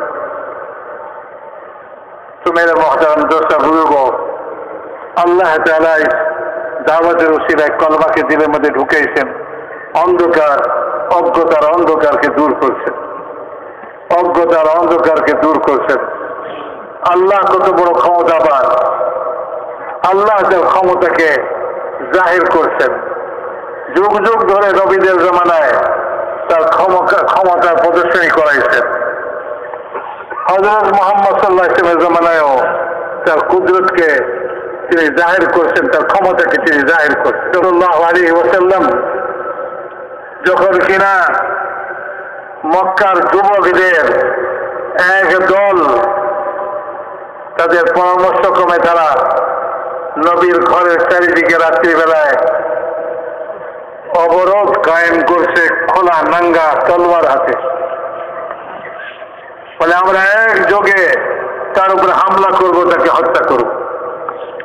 হুজুর আকরাম সাল্লাল্লাহু আলাইহি ওয়াসাল্লাম ঘরের মধ্যে যখন চারিদিকে এরকম বেষ্টনী, নাঙ্গা তলোয়ার হাতে, আল্লাহ তার ক্ষমতাকে জাহির করতেছে।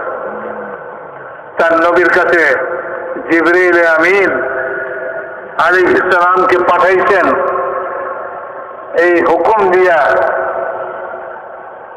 যে এখনই আপনি হিজরতের উদ্দেশ্যে ঘর থেকে বের হন। জিবরিল আলাইহিস সালাম বলতেছেন, ইয়া রাসূলুল্লাহ, আপনি এই মুহূর্তে আল্লাহ আপনাকে বলতেছেন যে আপনি ঘর থেকে এখনই হিজরতের উদ্দেশ্যে বের হন, অথচ ঘরের চারিদিকে কাফেররা খোলা তলোয়ার হাতে বেষ্টনী কায়েম করে রাখছে। এই বেষ্টনী ভেদ করে কি করে বের হবে? কোন মানুষ যারা জ্ঞানের দাবি করে তারা উত্তর দেয়, তারা বলুক যে এই মুহূর্তে এই বেষ্টনী ভেদ করে মুহাম্মদ সাল্লাল্লাহু আলাইহি ওয়াসাল্লাম কিভাবে বের হবেন? কোন রাস্তা নাই, কোন উপায় নাই। কিন্তু মেরে মুহতারাম দোস্ত বুজুর্গ, আল্লাহ তাআলার হুকুম আসছে, রাসূল পাক সাল্লাল্লাহু আলাইহি ওয়াসাল্লাম ওই সময় ঘরের দরজা খুলে বের হয়েছেন, হাতে মাটি নিয়েছেন, ধুল মারছেন। আল্লাহ তাআলা প্রত্যেকের যারা চারিদিকে বেষ্টনী করে খাওয়া হয়ে গেছে প্রত্যেকের মাথার উপরে ওই ধুল ফেলছেন এবং সবার মাঝখান দিকে রাসূলুল্লাহ সাল্লাল্লাহু আলাইহি ওয়াসাল্লাম বের হয়ে আসছেন। হযরত আবু বকরের ঘরে পৌঁছছেন, হযরত আবু বকরকে সঙ্গে নিয়ে গাড়ে সৌর পাহাড়ের গুহাতে উঠছেন, সেখানে 3 দিন অবস্থান করছেন। রাসূলুল্লাহ সাল্লাল্লাহু আলাইহি ওয়াসাল্লাম যখন বের হয়ে চলে গেছেন, ইবলিস শয়তান ওই সমস্ত যুবকদের যারা চারিদিকে ঘেরাও করে রাখছে তাদের কাছে এসে বলছে, তোমরা কি করতেছো এখানে? বলে, আমরা পাহারা দিতেছি, এই লোকটা ঘরের ভিতর থেকে যখনই বেরোবে একযোগে সবাই হামলা করবে। বলে, উনি তো অনেক আগেই বের হয়ে চলে গেছেন আর তোমাদের প্রত্যেকের মাথায় ধুল দিয়ে গেছেন। সবাই মাথায় হাত দিয়ে দেখে যে সত্যি মাথায়, সবার মাথায় ধুল। আরে আমাদের কপালে 2 চোখ, একটু সময়ের জন্য চোখ বন্ধ করি নাই, সর্বক্ষণ দরজার দিকে চেয়ে আছি। আর আমাদের এই বেষ্টনী ভেদ করে উনি কি করে বের হয়ে গেছে? উনি বেরিয়ে গেছে, সব পাহাড়ের গুহাতে আশ্রয় নিচ্ছে।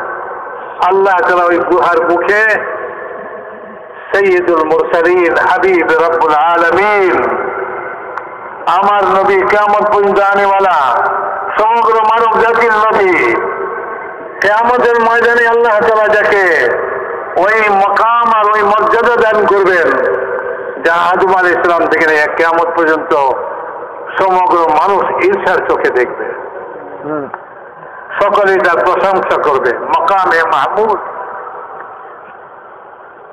আল্লাহ তাআলা তার হাবিবকে হেফাজত করার জন্য গুহার মুখে কোন লোহার বিল তৈরি করে দেন নাই, অথবা কোন পাথর কায়েম করে দেন নাই, বলেন আল্লাহ তাআলা সেখানে অত্যন্ত দুর্বল মাকড়সার জাল বুনাইয়ে দিচ্ছেন। মাদারুল্লাযীনা ইত্তাখাযু মিন দুনিল্লাহি আউলিয়া কামাসালিল আনকাবুত ইত্তাখাযাত বাইতান ওয়া ইন্না আওহানাল বুয়ুতি লাবাইতুল আনকাবুত লাউ কানু ইয়ালামুন। আল্লাহ তাআলা বলেন, আল্লাহ ছাড়া যে কোনো সৃষ্টি, যে কোনো মখলুকের কাছে যারা সাহায্য চায় তাদের উদাহরণ এরকমই, যেমন মাকড়সার জাল। মাকড়সার জাল, আমাদের এক বুজুর্গ ছিলেন, উনি উদাহরণ দিতেন, বলতেন এক খালি ঘর, বাড়িতে মালিক নাই, মাকড়সায় জাল বুনাইয়া সারা ঘর ভরে ফেলছে। এক কোনায় লাল মাকড়সা, আরেক কোনায় সাদা মাকড়সা, আরেক কোনায় লাল মাকড়সা, কত রং বেরঙের মাকড়সা, সারা ঘর জালে ভরে দিচ্ছে। খালি ঘর, দেওয়ালের উপরে পাখিতে ডিম পাড়ছে, ওই পাখির বাসার খড়কুটা মাকড়সার জালের উপরে পড়ছে, ডিমের ছলকা জালের উপরে পড়ছে। মাকড়সা অহংকার করে, গর্ব করে, বলে কুটার উপরে কুটা পড়লো, ছিলকার উপরে ছিলকা পড়লো, আমার জাল ছিঁড়ে নাই, আমার জাল কত মজবুত। এ হলো মাকড়সার অহংকার, মাকড়সার বড়াই। সারা দুনিয়া আল্লাহ তাআলা ছাড়া সমস্ত শক্তি মাকড়সার জাল ছাড়া কিছুই নয়। যুগ যুগে এরকম শক্তির বড়াই করনেওয়ালা নমরুদ পয়দা হয়েছে, এক এক জাতি পয়দা হয়েছে, কওমে আদ পয়দা হয়েছে, কওমে সামুদ পয়দা হয়েছে, ফিরআউন পয়দা হয়েছে, হামানের মতো এরকম মন্ত্রী পয়দা হয়েছে, কারুনের মতো এরকম ধনী ব্যক্তি পয়দা হয়েছে। আল্লাহ তাআলা এই সমস্ত শক্তির বড়াই করনেওয়ালা, কেউ রাজত্বের শক্তির বড়াই করতেছে, কেউ মন্ত্রিত্বের, কেউ মাল দৌলতের শক্তি বড়াই করতেছে।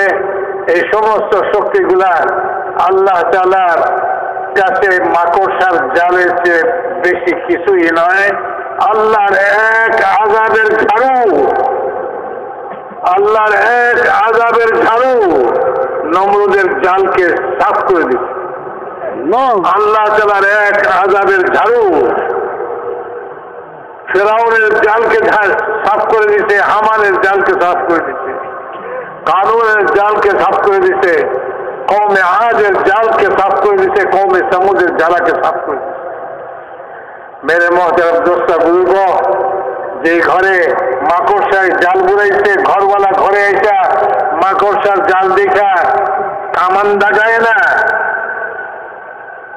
বলে একটা কামান নিয়ে আসো, এত মাকড়সায় জাল বুড়াইছে, এত কামান ছাড়া শেষ করা যাবে না। বলে কোনো কামান নিয়ে আসে না, কোনো অ্যাটম বোমা নিয়ে আসে না। বলে যে সে বলে যে একটা ঝাড়ু নিয়ে আয়, একটা ঝাড়ু, ঘর ঝাড়ু দেয়, ঝাড়ু নিয়ে আয়।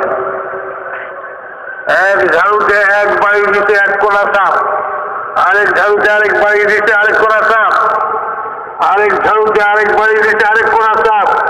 এভাবে 4 কোনা সাফ করে দিতে, ঘরকে পরিষ্কার করে ফেলতে এক ঝাড়ুর বাড়িতে।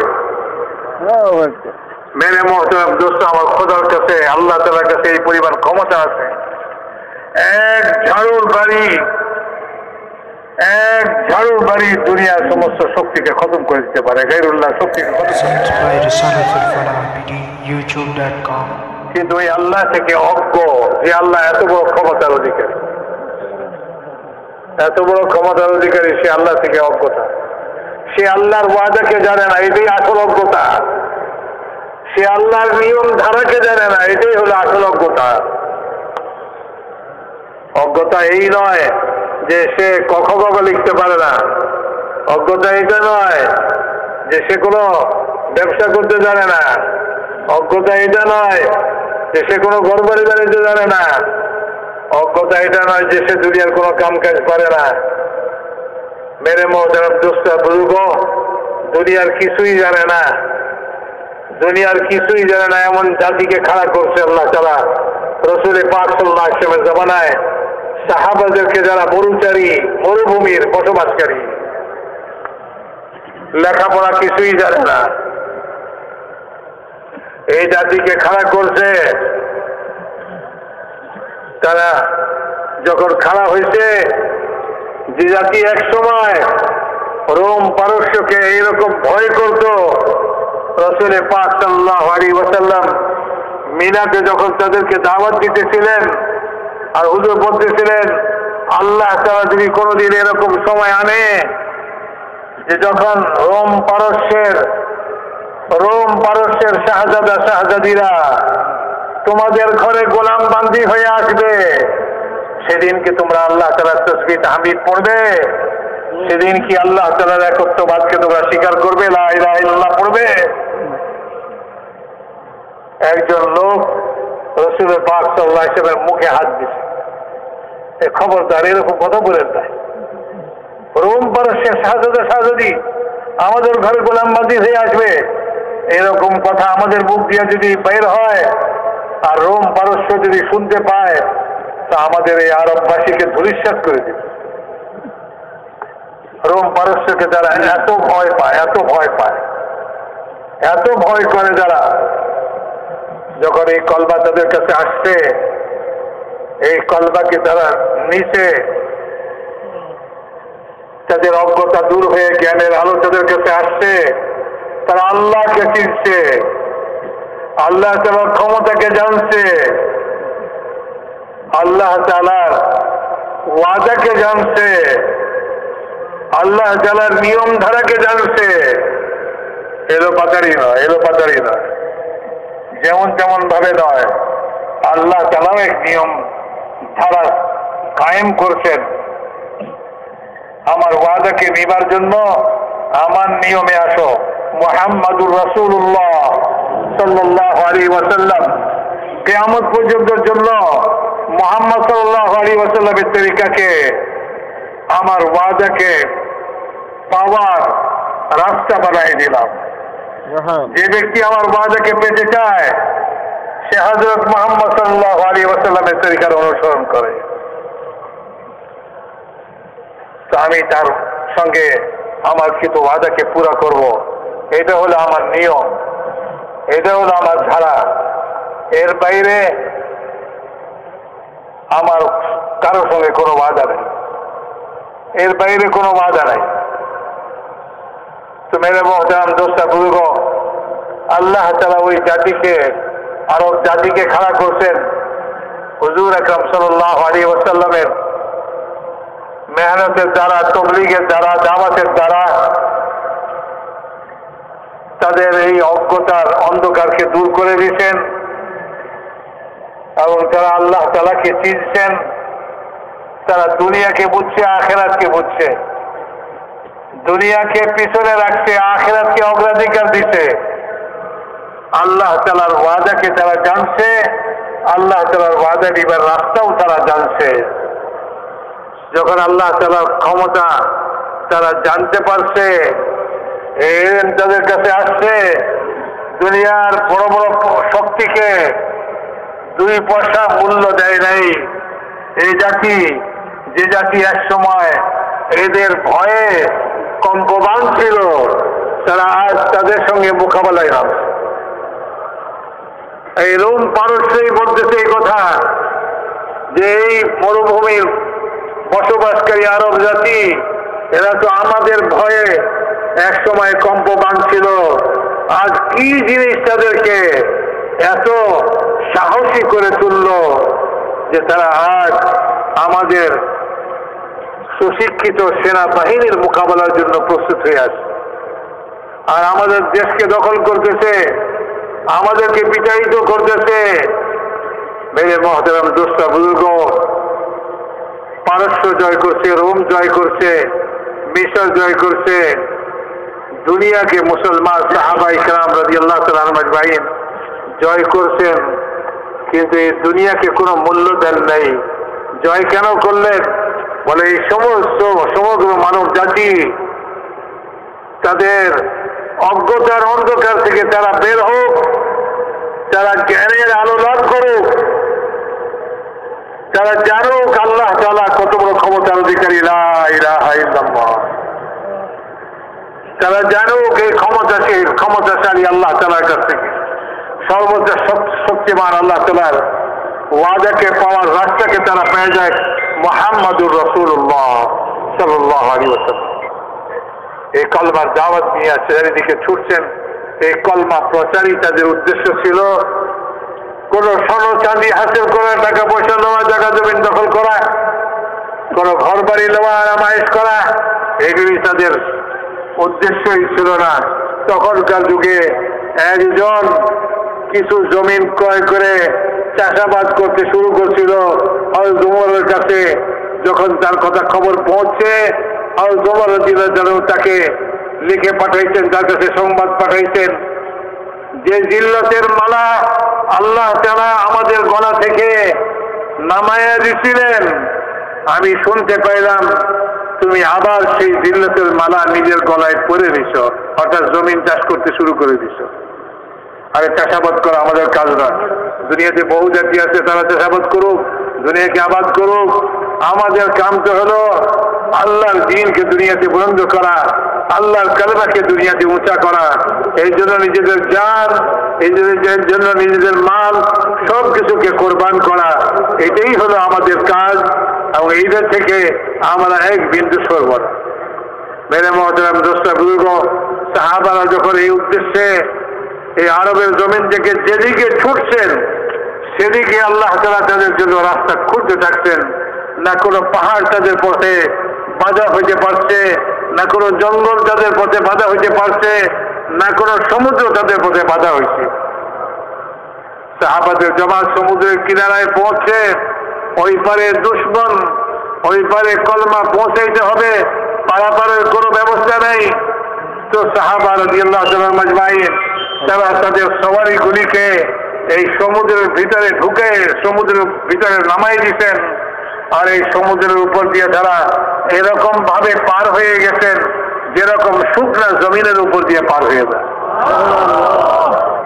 সাহাবাদের কথা হলো যে আমাদের সওয়ারিগুলির হাঁটু পর্যন্ত ভিজে নাই, কেউ বলে না আমাদের সওয়ারির খুর পর্যন্ত ভিজে নাই। সবাই সমুদ্রকে পার হয়ে গেছে। আর ওই পারে যারা ছিল, তারা যখন দেখলো যে মুসলমানরা এই পারে এইভাবে পার হয়ে আসতেছে, তো তারা বলতেছে দেওয়া আমাজান, দেওয়া আমাজান। আরে দেওদারও বাঁচতেছে, দেওদারও বাঁচতেছে, এরা কোনো মানুষ নয়, এদের সঙ্গে মোকাবেলা করার ক্ষমতা আমাদের নাই, সব বাঁচছে।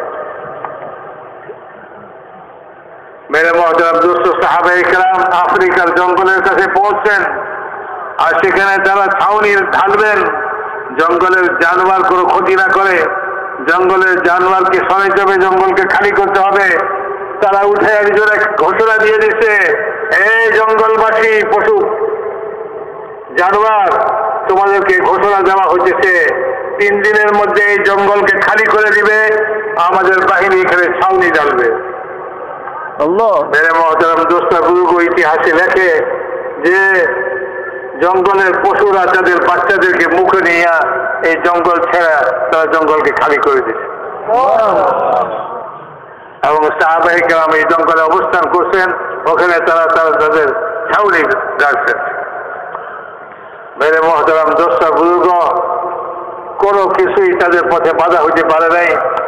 যখন রোমের বাদশাহ সংকুচিত হইতে হইতে তার দেশটা সবই মুসলমানদের কবজায় চলে আসলো, সে এক শহরের মধ্যে অবরুদ্ধ হইল, তো সে সেখানে চীনের বাদশাহের কাছে চিঠি লিখে পাঠাইল যে আমাকে সাহায্য করো, আমি এদের মোকাবেলায় এরকম ভাবে রাজ্য হারাইতে বসছি, আমাকে তুমি সাহায্য করো। চীনের বাদশাহ সেদিন ওই পত্রবাহকের কাছে জিজ্ঞাসা করছিল যে যাদের মোকাবেলা, যাদের সঙ্গে তাদের অবস্থা কি, তাদের সওয়ারি কেমন, তারা কেমন লোক, সব বর্ণনা শুনে চীনের বাদশাহ পত্রের উত্তরে লিখছে আমি তোমাকে সাহায্য করতে পারবো না। কেন পারবো না? এই জন্য নয়, আমি একথা জানি না যে একজন বাদশাহ যদি কোনো বাদশার কাছে সাহায্য চায় তাকে সাহায্য করা উচিত, আমি এই কথাটি জানি না, আমি এই কথা জানি না এমন নয়, আমি অবশ্যই জানি বাদশার কাছে সাহায্য চাইলে বাদশাকে সাহায্য করা উচিত। কিন্তু আমি যা বর্ণনা শুনলাম তাতে আমার একথা বুঝে আসছে এরা যদি পাহাড়ের সঙ্গে টক্কর লয় পাহাড়কে স্থানচ্যুত করে ছাড়বে, এরা যদি তাদের এই অগ্রগতি চলতে থাকে তো একদিন আমার পায়ের নিচের জমিন পর্যন্ত তারা নিয়ে নিবে। আমি তোমাকে উপদেশ দেই, নসিহত করি, তুমি তাদের সঙ্গে যুদ্ধ বিগ্রহ করো না, তাদের সঙ্গে আপোষ সন্ধি করে তুমি সময় কাটাও, তুমি তাদের মোকাবেলা করো না। এই তার পত্রের জবাব ছিল। হায়াতুস সাহাবার মধ্যে হযরত ইউসুফ সাহেব রাহমাতুল্লাহ আলাইহি এই ঘটনা উল্লেখ করছে। এরকম এক জাতি যখন জ্ঞানের আলো পাইছে, আল্লাহর ক্ষমতাকে বুঝছে, দুনিয়াকে বুঝছে, আখিরাতকে বুঝছে, আল্লাহর ওয়াদাকে বুঝছে, আল্লাহ পাকের ধারাকে বুঝছে। তো মেরে মুহতারাম দোস্ত বুজুর্গ, আল্লাহ পাকের নিয়ম কি, আল্লাহ পাকের নিয়ম কি, কি ধারায় আল্লাহর কাছ থেকে নেওয়া যাবে, কি নিয়মে নেওয়া যাবে, সেটা হলো মুহাম্মদুর রাসূলুল্লাহ সাল্লাল্লাহু আলাইহি ওয়াসাল্লাম। মুহাম্মদ সাল্লাল্লাহু আলাইহি ওয়াসাল্লাম আল্লাহ তাআলার কাছ থেকে যে শরীয়ত নিয়ে আসছেন, যে দ্বীন নিয়ে আসছেন, যে আমাল নিয়ে আসছেন, সে আমালকে যে করবে আল্লাহ তাআলার সঙ্গে আল্লাহ তাআলা তার সঙ্গে আল্লাহ তাআলার ওয়াদা অবশ্যই পুরা হবে, কিয়ামত পর্যন্ত পুরা হবে। আল্লাহ তাআলা যে ক্ষমতার সঙ্গে নমরুদের জমানায় ছিলেন, আজও সেই ক্ষমতার সঙ্গে আছেন। আল্লাহ তাআলা যে ক্ষমতার সঙ্গে ফিরআউনের যুগে ছিলেন, আজও আছেন। যে ক্ষমতার সাথে আল্লাহ তাআলা কওমে আজকে আল্লাহ তাআলা যে ক্ষমতার দ্বারা ধ্বংস করছেন, কওমে সামুদকে ধ্বংস করছেন, কওমে নূহকে ধ্বংস করছেন, সেই ক্ষমতার সাথে আজও আল্লাহ বিদ্যমান আছেন, কিয়ামত পর্যন্ত বিদ্যমান থাকবেন, অনন্তকাল পর্যন্ত আল্লাহ তাআলা এই ক্ষমতার সাথে থাকবেন। আল্লাহ তাআলার ক্ষমতার মধ্যে বিন্দু মাত্র কোন রকম কম হবে না। এই জন্য মেরে মুহতারাম দোস্ত বুজুর্গ, এই যুগে, আগামী যুগে, কিয়ামত পর্যন্ত, কিয়ামতের পরবর্তী যুগে, দুনিয়াতে এবং আখিরাতে আল্লাহ তাআলার ওয়াদাকে পাওয়ার রাস্তাই হলো মুহাম্মদ সাল্লাল্লাহু আলাইহি ওয়াসাল্লাম। মুহাম্মদ সাল্লাল্লাহু আলাইহি ওয়াসাল্লাম যে দ্বীন আর যে শরীয়ত আমাদের কাছে নিয়ে আসছেন, সেই শরীয়ত এবং সেই দ্বীন, আল্লাহ তাআলার যে ফরজ হুকুম আছে নামাজ, আল্লাহ তাআলার এই ফরজ হুকুমের মাধ্যমে আল্লাহর কাছ থেকে নেওয়া যাবে। এই নামাজকে আদায় করার জন্য, জীবনের সর্বক্ষেত্রে সর্বকাজ আল্লাহ তাআলার হুকুম মতো করার জন্য আল্লাহ তাআলা ইলম নাযিল করছেন। আহলে ইলমের কাছ থেকে এই ইলম সংগ্রহ করতে হবে এবং এই ইলম অনুসারে নিজের জীবনকে কাটাইতে হবে, নিজের জীবনের সর্বক্ষেত্রে এই ইলমের আলোতে চলতে হবে। কোরআন ও হাদিসের ইলম। মেরে মুহতারাম দোস্ত বুজুর্গ, আল্লাহ তাআলা যাদেরকে এই ইলম দিয়েছেন তাদের সিনাকে আল্লাহ তাআলা সমগ্র মানব জাতির মধ্যে তার ইলমের জন্য বাছাই করছেন। এই জন্য মেরে মহতারাম দোস্ত, এলেম ওয়ালাদেরকে সম্মান করতে হবে। যে এলেম ওয়ালাদের অসম্মান করবে অথবা তাদের গীবত করবে, ওলামায়ে কেরাম বলেন তাদের অপমৃত্যুর আশঙ্কা রয়েছে। এবং তারা আলেমের গীবত করে, যারা বলে যে তারা অত্যন্ত বিষাক্ত গোশত খায়। এই জন্য যে আলেমের গোশত গীবত করা হলো, যার গীবত করে তার গোশত সে খায়, যেন নিজের ভাইয়ের গোশত খায়। ওর আল্লাহ তাআলাই বলছে ওয়ালা তাগতাবু। তো আল্লাহ তাআলাই বলতেছেন এই কথা যে গীবত করো না, তোমার ভাইয়ের গোশত তুমি খাও না। গীবত করা মানে হলো পরনিন্দা করা। কোন আলেমের পরনিন্দা করবো না, যাতে তাদের গোশত আমাকে খাওয়া হয়, আমাকে খাইতে হয়। আর ওলামায়ে কেরাম বলেন ওলামাদের গোশত অত্যন্ত বিষাক্ত গোশত, যে খাবে সে মরবে। এই জন্য মেরে মহতারাম দোস্ত বুজুর্গ, এলেম আমাদের জন্য অত্যন্ত অপরিহার্য, অত্যন্ত জরুরি জিনিস। এলেম আমাদেরকে হাসিল করতে হবে। কেউ ছোট বয়স থেকে এলেম শিখতেছে, ওস্তাদের কাছে এলেম শিখতেছে। আমাদের জন্য আমরা একটা জীবন ব্যবসা বাণিজ্যে গাফলাতের মধ্যে আমাদের জিন্দেগি কাটছে। আমরা আল্লাহ তাআলা তৌফিক দিছে, দাওয়াতের রাস্তায়, তাবলীগের রাস্তায় সময় লাগায়া আমরা সব জিনিসকে বুঝছি। আমরাও ওলামাদের সোহবতে থেকে, ওলামাদের খেদমতে হাজির হয়ে তাদের কাছ থেকে আমরা আমাদের জরুরি ইলমকে আমরা হাসিল করব।